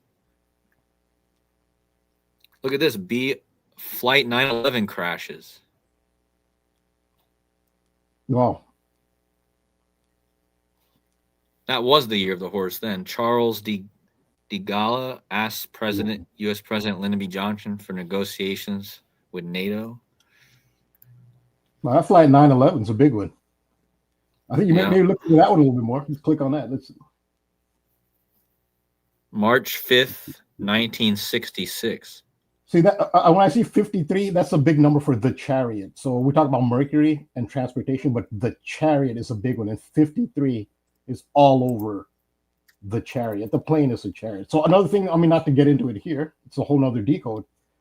The fire horse. So the Chariot symbol is also from the Greek god, the sun god Helios. So he has 4 flaming horses pulling a flaming chariot, and I think that's also part of the imagery of chariots of fire. And as chariots of fire is described in the Bible, basically they're describing, well, they didn't have the word UFO or UAP. I mean, that wasn't in their vocabulary. They're describing vehicles in the sky, UFOs basically. I think this is also indicating, not to get too much into this, UFO disclosure in 2026, which it's been building up. The UFO, and yeah, they might do some fake stuff as well, but there's fake stuff and there's real stuff. And I think that's going to be big in 2026 too. That's what Chariots of Fire is about. And the Fire Horse, to me, that's perfect for UFO disclosure, just the symbolism. And 53, that's the chariot. Yeah. Yeah, well, that's definitely interesting because we're talking about like there's already been some guy, one of the government guys already came out. Was it Rubio said they had seen or had flying? I don't know what Rubio, I can't remember what he said, but I know he came out and said something. Yeah, so there have been so far multiple whistleblowers. There is an avalanche of whistleblowers, so they're not blowing the whistle because they will not blow the whistle until they get immunity. So that's like the big thing that's holding it up. They say is immunity, but there have been a lot of whistleblowers who come forward, and the Congress has several hearings on it. And in the hearings, this is established. I know it's hard for some people to grasp. It's pretty much established at this point. The United States, and not only United States, I mean the other governments, but speaking only for United States, and they've had hearings on this already. Not only has the craft, actually has them, and they've back engineered a lot of the craft. So most UFOs that they see are actually back engineered. They're actually man-made, but back-engineered from actual craft. So, when they see these vehicles, things moving like at ridiculous speeds and making 90 degrees, those are more than often, those are man-made, back-engineered craft. But they also have retrieved bodies, some which are not alive and some which are alive. They actually have live, intelligent beings. They actually have them. I mean, I understand someone says, no, I'm only going to believe that when I see the concrete proof, but they have. There's an avalanche. So anyway, I just want to say that in 2026, I think the UFO disclosure is going to be big. And I think the Fire Horse, that symbol, I think that represents it more than anything. That's Chariots of Fire. And the whole narrative of Chariots of Fire is basically about UFOs. That's actually what it is. But in the language of the ancient Middle East, like you don't want to say UFO, you'll say Chariot of Fire. That's going to be big in 2026, I think. Yeah. I mean, I wouldn't be surprised at all, to be honest. I think that would be. I think that's definitely the writing is on the wall, even just in general. That could be related to your political upheaval connection that you've made here. That could be part of it too. Well, look at this. This guy we just talked about, Haile Selassie, he visited Jamaica for the first time in 1966. Oh, wow. That's amazing. The wheel goes on the Queen's birthday. On the Queen's birthday. That's amazing. He visited Rasta leaders for the first time in Jamaica on April 21st, 1966. Wow. I didn't even know about that one. An artificial heart is installed in the chest of Marcel de Ruyter in Houston. An artificial heart. That's a big one. Which one was that? Just to add to my love themes this year. What was that? So on the Queen's birthday we're looking at 1966 because that's the year of the horse. So on the Queen's birthday, Queen Elizabeth's birthday, April 21st in 1966, a artificial heart was installed in the chest of Marcel de Ruyter in Houston. That's interesting too because the Pope also died on 4/21, so that's interesting. Pope equals heart in gematria. Artificial intelligence connection, maybe artificial heart. Yeah, and I mean that ties right in with what Rambo's been talking about for a while about how that's one thing that AI can't replicate is emotion, right? Yeah. That artificial love. And look at this too. The day before this Selassie visited Jamaica, the opening of the Parliament of the United Kingdom was televised for the first time. So definitely definitely something there. And that might be maybe that's why this Jamaica thing's happening now, because it does tie to 1966 and they're pointing us back there now because I mean I didn't even know this, but of course it's this guy that he visited there. So that would have been Queen Elizabeth's 40th birthday. You know what I just thought of? The band Alice in Chains. when we were just talking about with the chains themes, right, and the slavery themes, and then the Alice in Wonderland themes. It almost makes me wonder if there's a big chain connection there, just with that band, because then it kind of then makes me think of Ozzy, right? Like Alice in Chains, isn't that kind of a similar type of group? Maybe not. I don't know. Yeah. That's someone more in the chat might be. So Alice in Chains, like I was saying, Alice Wonderland is the underworld. It was originally going to be called Underland. Lewis Carroll originally named it Underland. It's about the underworld. This is the underworld. And remember how earlier on I talked about how the underworld is associated with chains. Very often Hades or Pluto is depicted with chains, and how the wrestler Hercules, his prop was chains when he came into the ring. So Alice, which is the underworld, Chains is also related to the underworld. Those are both like underworld. But Alice in Chains is a very dark kind of, all their imagery was really dark. I didn't see, unless I missed it, I don't understand all this. I didn't see too much positive. Yeah, they're pretty satanic, like Ozzy as well. Yeah, well, I mean that's kind of my point. So like with the death of Ozzy, I don't know, maybe there's some sort of tie-in with there. I'm sure there's some history or background about where that name exactly comes from. But I'm just thinking with the themes that we've been on, it just made me think of like, isn't there a band called Alice in Chains? Yeah, no, their lead singer died either, I think, a drug overdose or. Yeah, that reminds me. I got to look into the death of that Limp Bizkit bass player recently. You blink and all of a sudden that was like a week or two ago. It's hard to keep up with everything. There's also Alice Cooper. I'm just looking up. Yeah, Alice Cooper. Mm-hmm. He was pretty dark too. Well, yeah, no, exactly. I was just looking at blockchain because blockchain has that 192, like Indianapolis Colts, right? Like you. Well, blockchain equals Charlie Kirk too. So.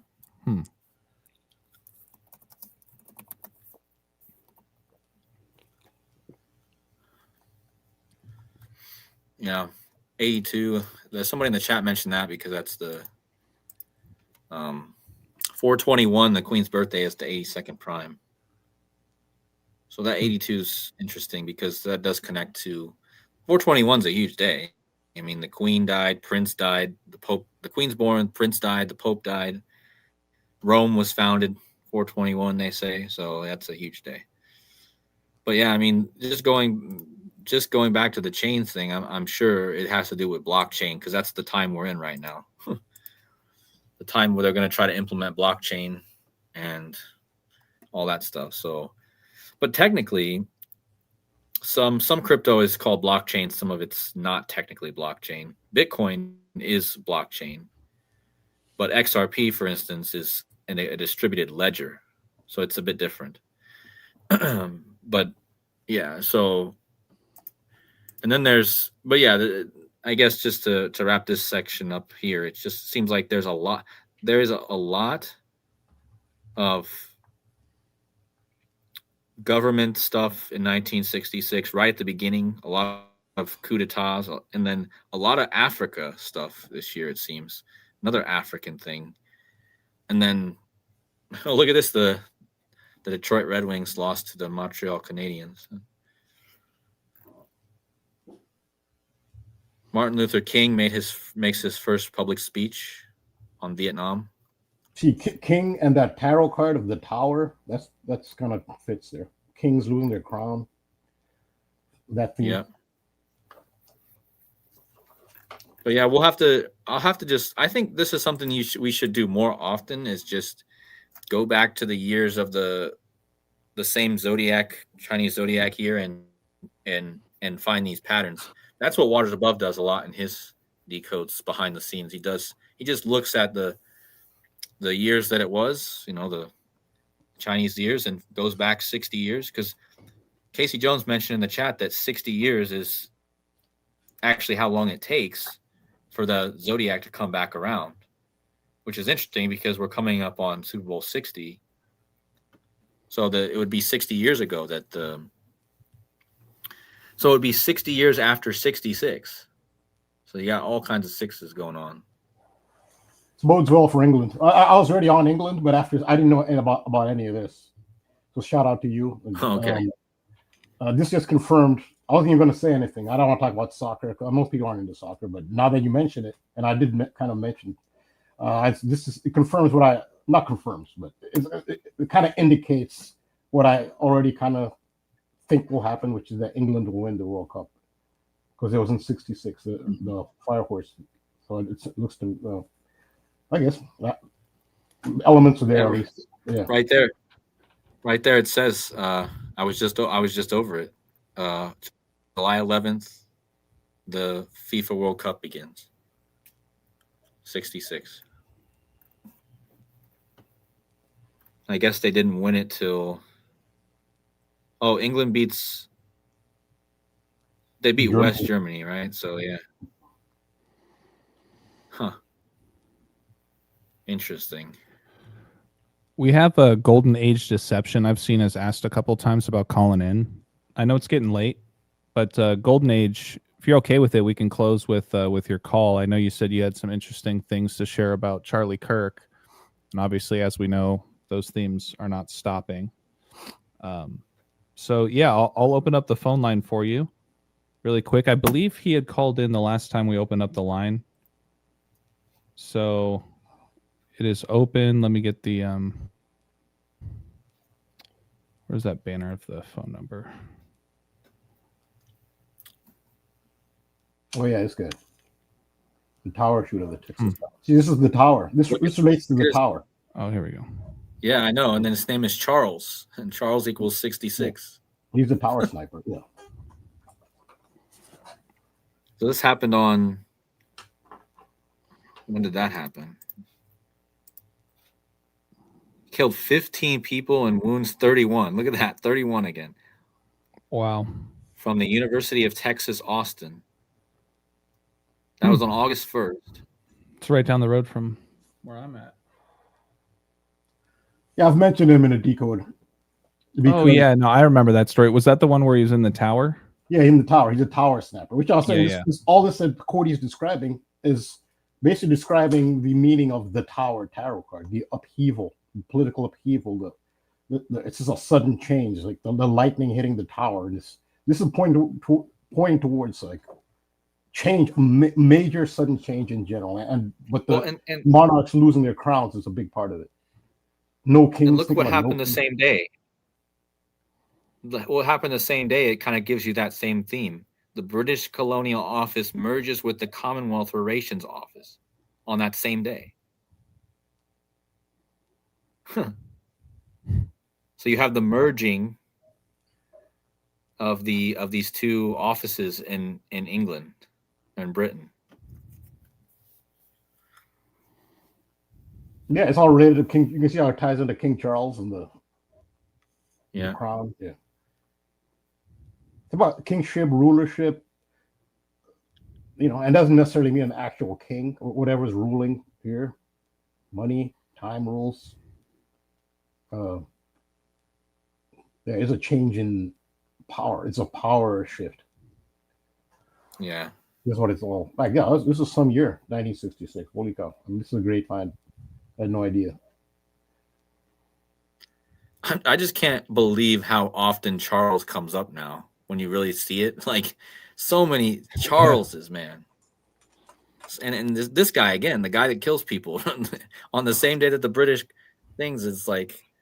And I told you I think that the Charles thing goes back to like Freeman, and it's like just like what you pointed out, AJ, with Freddie Freeman having that home run yesterday to walk off. His name is Charles. I just think it's hilarious that Charles means free man. So in other words, his name means Freddie Charles or Freddie Freeman. Yeah. If you think about it, the names are interchangeable essentially. Yeah. And think about how we talk about the chain symbolism. The chain symbolism is the opposite of free man. So you're bringing up two separate popular codes that are the yin and yang opposite. There's free man and Charles, and then there's the chains, and they mean the opposite. The duality. Yeah. And I think that's what this hurricane hitting Jamaica is really all about, like the force of the kingdom hitting the slave nation. Like that's kind of what I'm getting from that, like that symbolism of what's happening. All right, so we have our caller. I'm not sure if this is Golden Age Deception, but appreciate the call. How you doing? Hello? Yes, hello. Is this Balll Don't Lie? Yes. All right, sweet, man. Yeah, am I live right now? Yes, you are. All right, sweet. Yeah, I accidentally did 939-3033, and that freaking led me to a freaking like sex hotline. It's like, Oh, shit. one for woman, press 2. That shit was wild. True story. Well, good to know. So yeah, make sure that you dial correctly. Yeah. I turned that 6 upside down to a 9, and it took me to that portal right there. That was hilarious. Wow, there you go. Yeah, man. I just wanted to call in because I wanted to chime in on top of the Charles game. I know you, KODI and RAMBO have been talking a lot about it.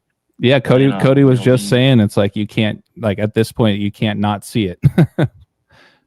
Literally, man, and like I think I'm kind of on to something right now. Especially, I'm from San Antonio. You're from Austin area.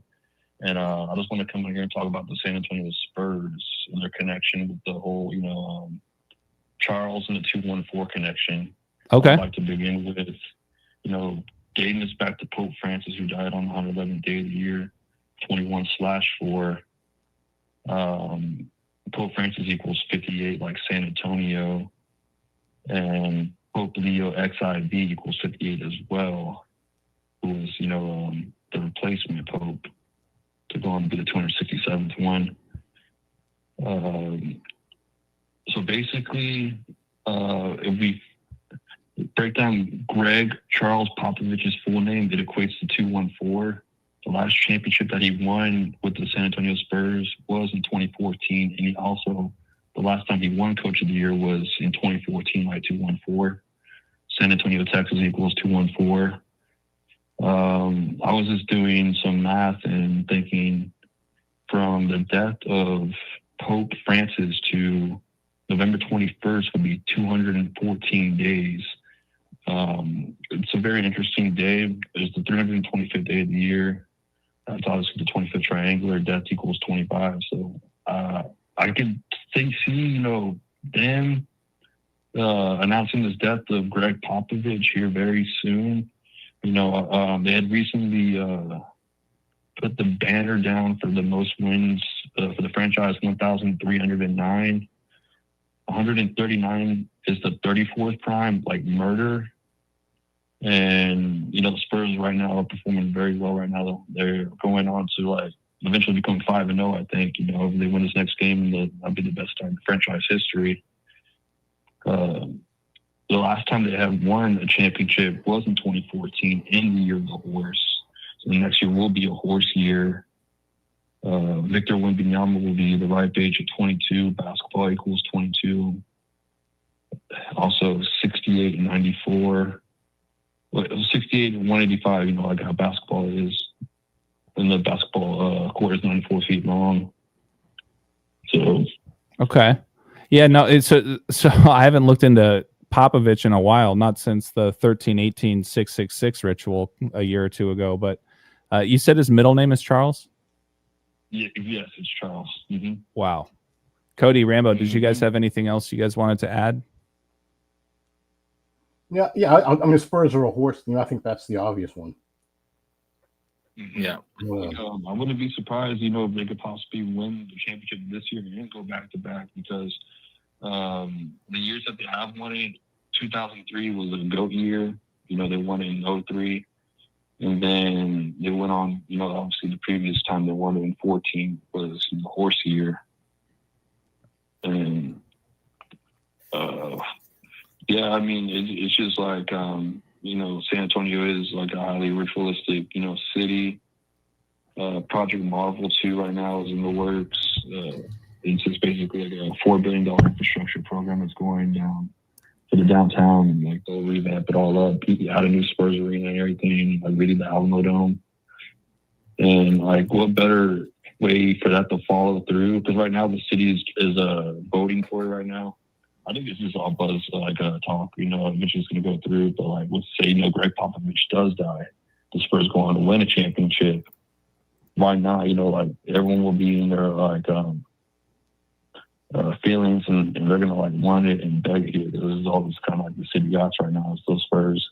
Yeah, it's interesting you bring them up just because I'm having flashbacks now, Cody, of and Rambo when we were talking about all the Texas flooding that was going on in Kerr County and the Steve Kerr connections, and then that so on and so forth. And the Spurs definitely seem to be right in line with a lot of that stuff. Yeah, so Yeah, for sure. that's a big part of this year was one of the bigger things that happened. So one of the more obvious ones too, I would say. But another thing I wanted to mention is, I was looking into the Spurs the other night. I was looking at Wembanyama being from France. Of course, he got this huge. Charles is very connected to France. A lot of kings came from France were Charles. There's a huge connection there, but I did notice that Wembanyama is well, first of all, it's probably an African name, right? Yeah, yes, African name. Yeah. But he is a huge symbol for the One World Trade Center. You know how tall he is, like his height. I believe he was born. I can't remember now what I had found, but what I found was pretty interesting. January 1st. January 1st, 4th. Yes. What his birthday? Yeah. January 4th, exactly. right? What was the year? Do you know? Yeah, what year was it? 2004. 2004. Yeah, he's a freak of nature, man. I mean, just the first couple games. Yeah. So I wouldn't be surprised if they turn him into the dominant person that leads them to a championship. It could definitely happen. 100%. I'm trying to see what it was that I found because I thought it was super interesting. Yeah, I'd be curious to see what his connections are to David Robinson and Tim Duncan. So he was born 840. Sorry. Go ahead, Rambo. Oh no, just I think was it KODI who said that he thinks this is part of like the 9/11 type ritual. You mentioned Tim Duncan and David Robinson. They were a metaphor for the Twin Towers. They're referred to as Twin Towers. There are several Twin Towers that they used to have in the NBA, like 2 7-footers. So Wembanyama would be the Freedom Tower, the new One World Trade Center. Yeah, exactly. He's the One World Trade Center. That's what I was getting at because I was remembering those two, and what they did is those two guys were like the two towers, but now he's the one. And look at how many days before the 9/11, after 9/11, he was born. Yeah, 846. Oh my God, wow. man. He was born 846 days after 9/11, dude. Holy smokes. And there's something if you go forward or back from his birthday too. Or wait, what is it? Sorry, no, one more if you time, go. Cody? No, there's another 846 from him too. I just can't remember what it is now. I think if you go 846 forward from his birthday, it lands on something. Hold on. So he's like in the middle of something. I just need to remember what it is.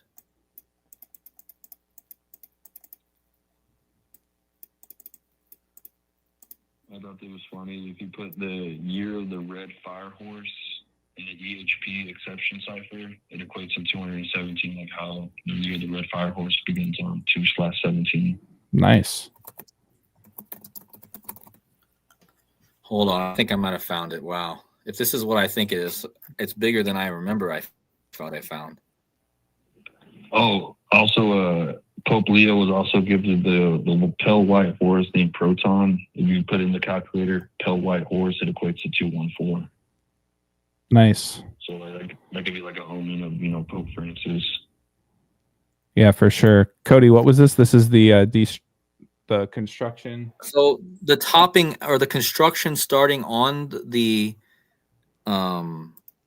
One World Trade Center, it was 1 day off. If it was 1 day later or 2 days, it could be either 1 or 2 days. He would have been born 846 days before the construction started on the new.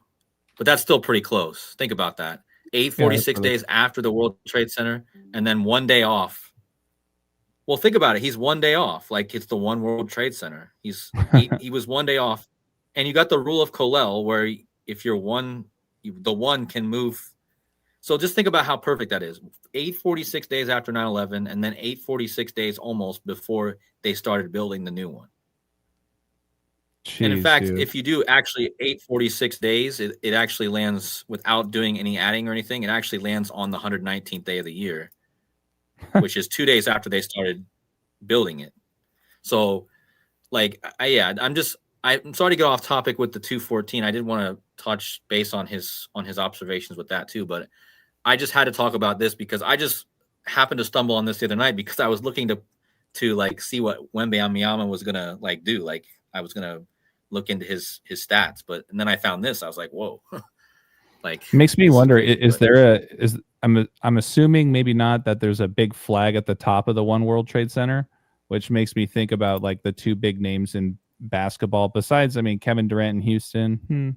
I'm talking about like the new and up and coming players, Cooper Flagg and Wemby, who kind of represents that One World Trade Center in the Lone Star State. I don't know. Just some off the cuff.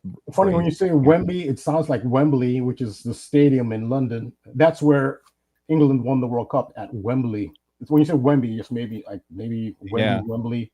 That ties into. Yeah, and just look so what you know, gives it Rambo, away too. He wears number 1. He wears number 1. I didn't even know that. Yeah. There it is. Yeah, but before I forget, one of his nicknames, I'm sure he has a ton at this point, but I think one of the original ones is Gumby. So right now, I know it's the Alien. Oh, the Alien. They call him the Alien. Okay. Okay. So that ties into my UFO Area display. 51. Yeah. So that ties right into what Rambo was saying with his 2026 predictions and the UFO stuff. Wemby. Oh yeah. Yeah, Wemby or the Alien are his two main nicknames. Right. Yeah, and then I think Gumby would be equals World Trade Center. Yeah. He equals World Trade Center. No, he equals World Trade Center in multiple ciphers. Oh wow, there you go. Moly. There you go. 3 out of the 4 Holy ciphers. Bam, moly. right there. How much more obvious does it get, folks?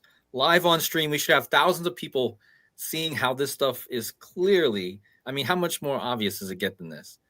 Once you add the gematria layer, it proves it, right? But like, the guy wears number 1. He's playing for the team that used to have the Twin Towers. Now he's the one. He's born 846 days after 9/11 when the tower was struck at 846. His name equals World Trade Center in 3 out of 4 base ciphers, not just 1. Yeah, this is nuts, dude. Yeah, Victor Wembanyama also equals 68, like how everything goes back to 1968 as well. Right. Oh, yeah. Yep, good point. Big year. He came in the league, while the United States was 247 years old in 2023 is when he came in the league. And the born January 4th matters because there's they leaving 361 days left in the year, and that's the 19th square. And he was 19 years old when he came in the league. So yeah, they have these numbers like. I mean, dude, but being up in Austin, man, I've been saying, man, I got to go see him in person. I mean, we know this shit is rigged, but like, I got to go see like. I haven't been to a Spurs game like almost like past 5 years, and the one I did go to last year was the one when they played against the Wizards, and he dropped 50 points, and like it was like the second quarter, and like this dude had like 20 points. Like, damn, he's going for 50, and then he drops 50 on the capital of the United States of 50 states, Yeah. I mean, just the highlights this year are already crazy. He's the first ever already to crack like 100 points and like 50 plus rebounds. I don't remember what it was. It was something nuts. But yeah, he's like averaging 33.3 points per game too. Of course. but yeah, Cody, that's that's a crazy find, man. Victor Wembanyama and World Trade Center.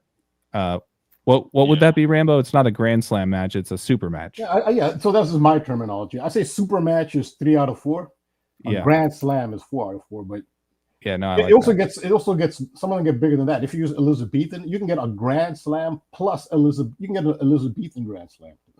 That's your ultimate. Yeah, I've seen it happen. I mean, I think what is it? I think it's it had to do with John Gruden because John Gruden he coached the Pirate teams. John Gruden. He's just Raiders, Buccaneers, and what is it? Oh, I can't remember. It's Gruden and Pirate. I think it is.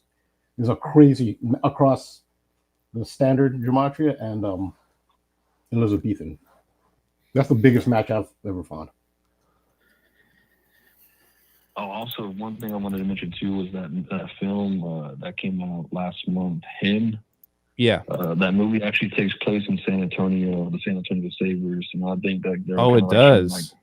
Huh. Yeah.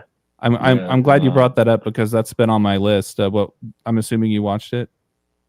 Yeah, I saw it. Did you like it? Was it good? Was it? There's a lot of truth to it. I feel like it should have been much longer. Like, I feel like, me being away is going there like, oh damn, bro, this is like so much truth to hear. Like, you're literally like injecting blood from like the franchise players that's about to retire into like an up and coming new person. So it's like, imagine, Victor Wembanyama needing LeBron James blood injected in him type shit, Yeah. No, I was just curious getting people's feedback because I haven't seen it yet. But there's a scene where he's in the sauna and the temperature goes all the way up to like it starts at 199, like how the film came out on 19/9, and then it goes all the way up to 201 degrees, and then it cuts to like a demon coming up. Oh wow. Okay, so it flashes the 201 in there. Okay, I'm gonna have to keep an eye out for that for sure. Oh yeah, like whenever you see the sauna scene, that's you'll definitely see that 201. Yeah, keep an eye out. Okay. Yeah, man. Cody, was there anything else you wanted to add before we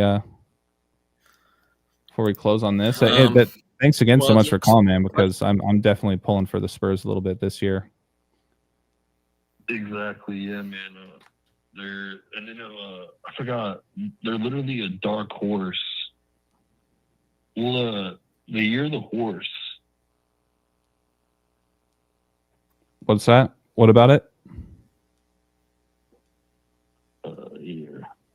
Yeah, the year of the horse equates to 210, like how San Antonio is the 210 area code. Okay.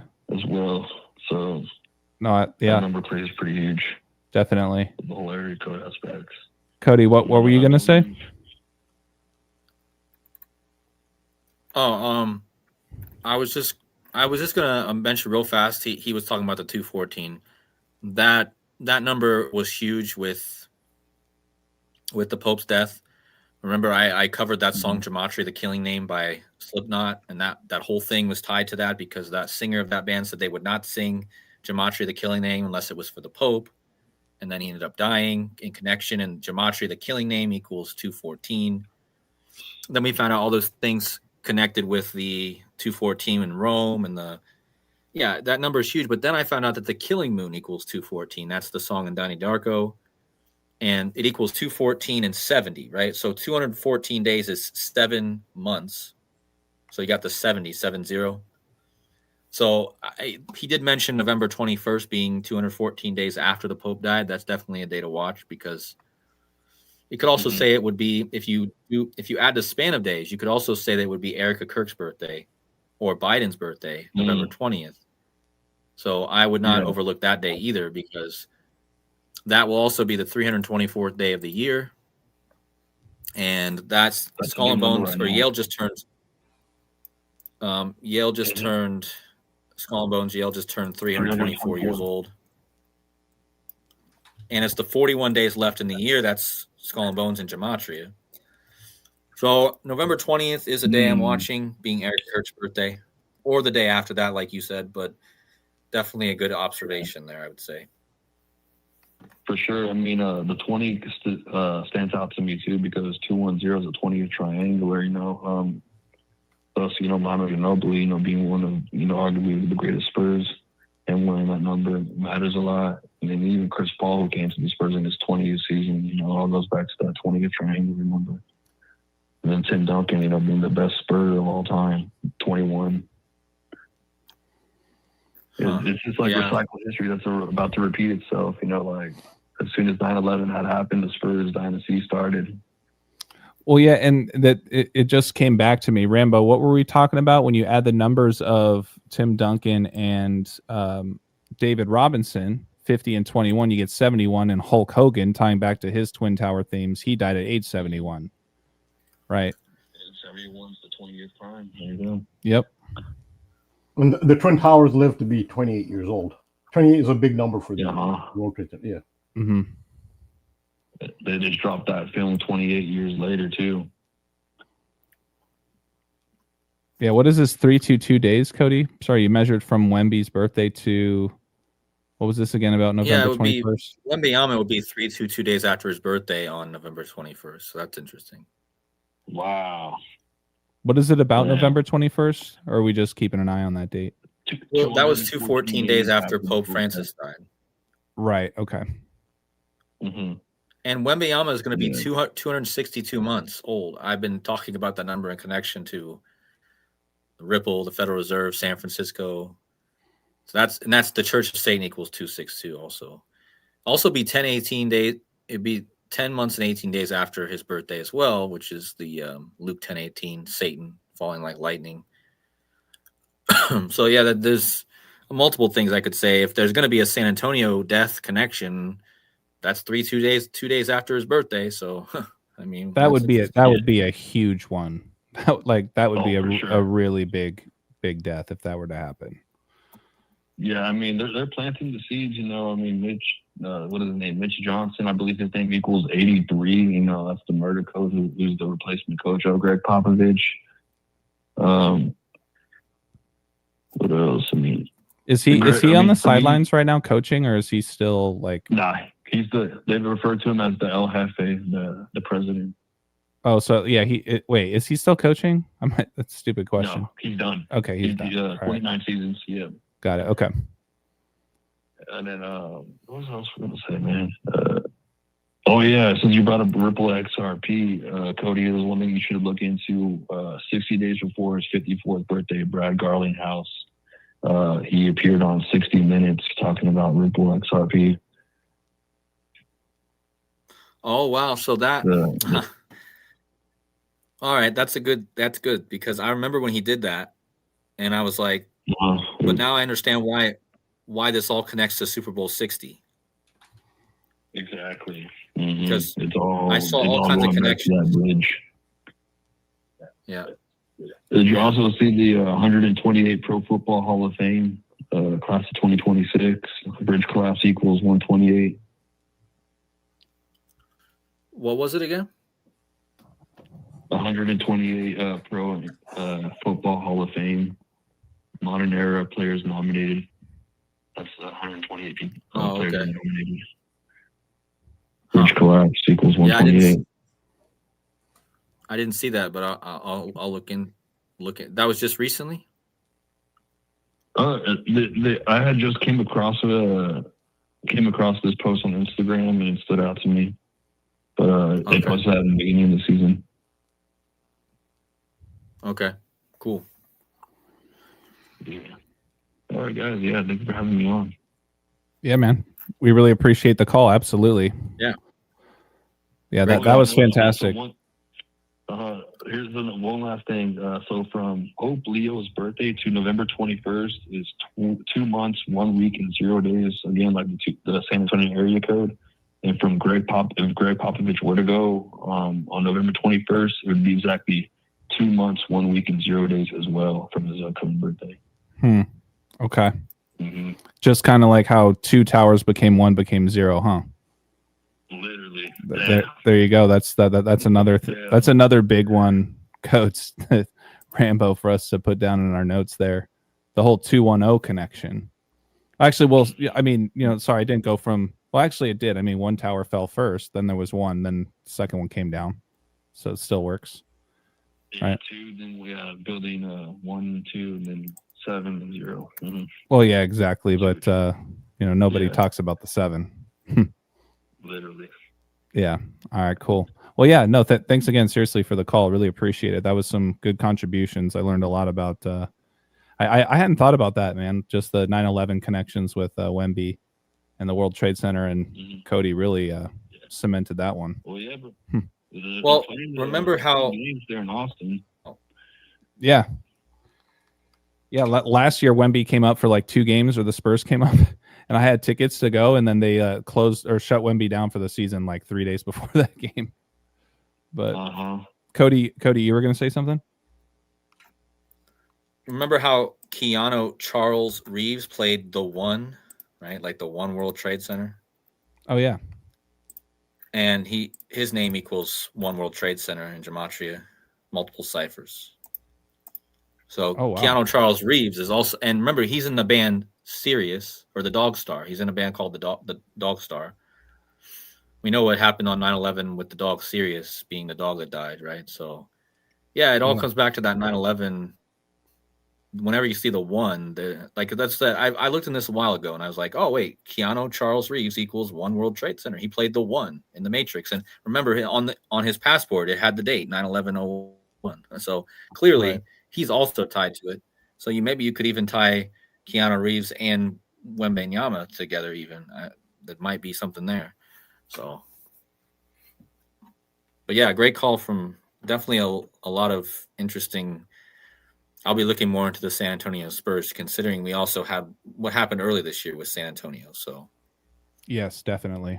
So with the death of Ozzy Osbourne has a very infamous connection to San Antonio, which I talked about earlier. He's relevant after his death. He urinated on the Alamo. He was a cenotaph at the Alamo site.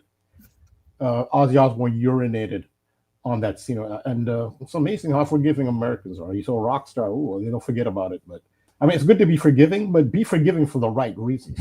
You're not it's a good virtue. It's honorable, but you're doing it for the wrong reason, not just because it's a celebrity. I mean, you should just do it because that's in your heart to do it. You should do it with everybody. The only reason to do it is because he's a celebrity, and he urinated on the site of, the death of soldiers. And yeah, so with him dying this year, he brings San Antonio into, into the spotlight, or part of the narrative. Definitely, yeah. Especially with the horse themes, I hadn't even thought about that. How the spur connects right in with the horse, for sure. So, this was Golden Age, right? Yeah, man. Check out my Instagram. You can pull it up on the page. I would like to end it with this right here. There's this graphic that the San Antonio Spurs page had posted a couple weeks prior to when the Francis Scott Key Bridge went down. You said it was on your. You said it was on your page. Yeah, it's one of my pinned posts. Is this YouTube, Instagram? What is this? Instagram. This is my name. All right, hold on. Let me type it out here really quick. Golden Age. What was the last part? Deception? Deception. Yes, sir. Yeah. I believe you're following me. Yes. No, I was going to say it sounds familiar. I think you posted earlier today, actually. Golden Age Deception, Instagram. Yeah, man. Yeah, sorry, I'm working one-handed here. Hold on. Yeah, as soon as this, Spurs account posted this, bro, that's just when I really started tapping into the whole Golden Gate Bridge myself, and I was like, oh shit, man, this is on. Everything comes in threes. They went from the Francis Scott to the Brooklyn Bridge, and then it, like back to the Future said, it ends in San Francisco. Was it this one? Sorry, this is the first link I clicked on.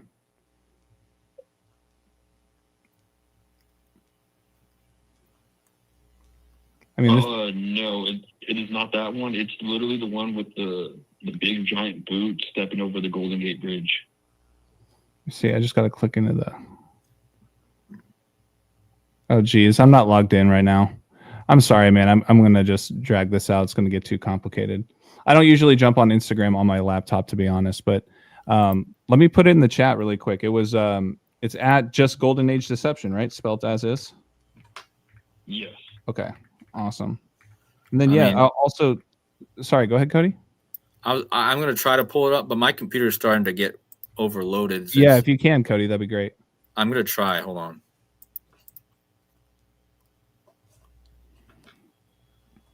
I'm also putting it in the chat as well. Make sure you guys give Golden Age a follow. Yeah, I think my computer is getting to the point where it doesn't even load anything. I think it's getting bogged down. So, jeez. Yeah, we're not trying to make excuses. Sorry about that, man. But yeah, I'll make sure to put in the description of the video as well. That way, it's it's down at the bottom. With the rest of it, with everything else for the live. Yeah, man, for sure. Like that that graphic that they had posted, was honestly we'll seal the deal. Yeah, no, definitely. I'm gonna check that out and make sure to call in again as well. Perhaps you can jump on one of my live streams or something, and we can have a powwow. Yeah, man, for sure, dude. I would love to. I'm doing a lot of this research, bro, just to stay in touch and in the live. Knowledge has really opened up my eyes to say, oh, I caught this now. Yeah. Do that. I don't know, but yeah, great work, guys. Keep it up. We appreciate you, man. Thank you again so much for the call. Have a good night. For sure. You too, guys. All right, take care. Bye. Yeah, it was a great call. Yeah, definitely. Yeah, and he's close by too. Maybe we'll link up and catch a Spurs game and watch the Alien live. But yeah, no, that was great contributions, definitely, and yeah, shout out KODI for sure catching that Wembanyama World Trade Center connection. My goodness, I'm sure there's more to it. Actually, I know there's more to it. There is, especially with everything else touched on. Yep. So, all right. Well, I mean, we're right at that 3:30 mark, so I guess we'll start wrapping it up there. But yeah, Golden Age, thanks again for the call, man. That was a great conversation, great contributions, and I think more than just the three of us over here are going to be keeping an eye on the Spurs and Wemby this year. I kind of like him for MVP at least. You would think, as long as he stays healthy, we'll see.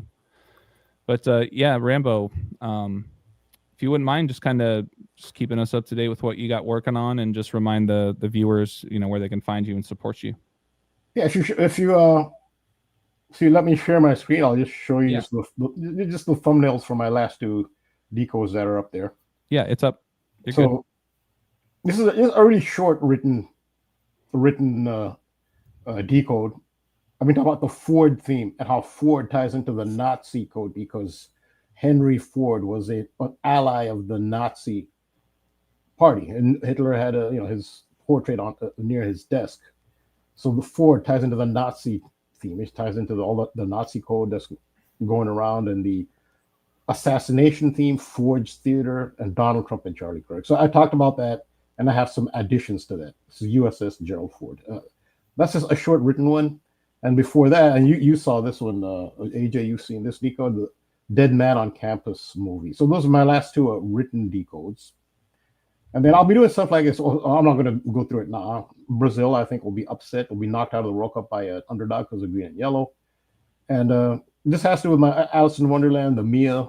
I'm going to do more in depth on this. I shout out a patron, Aris. He helped me on this.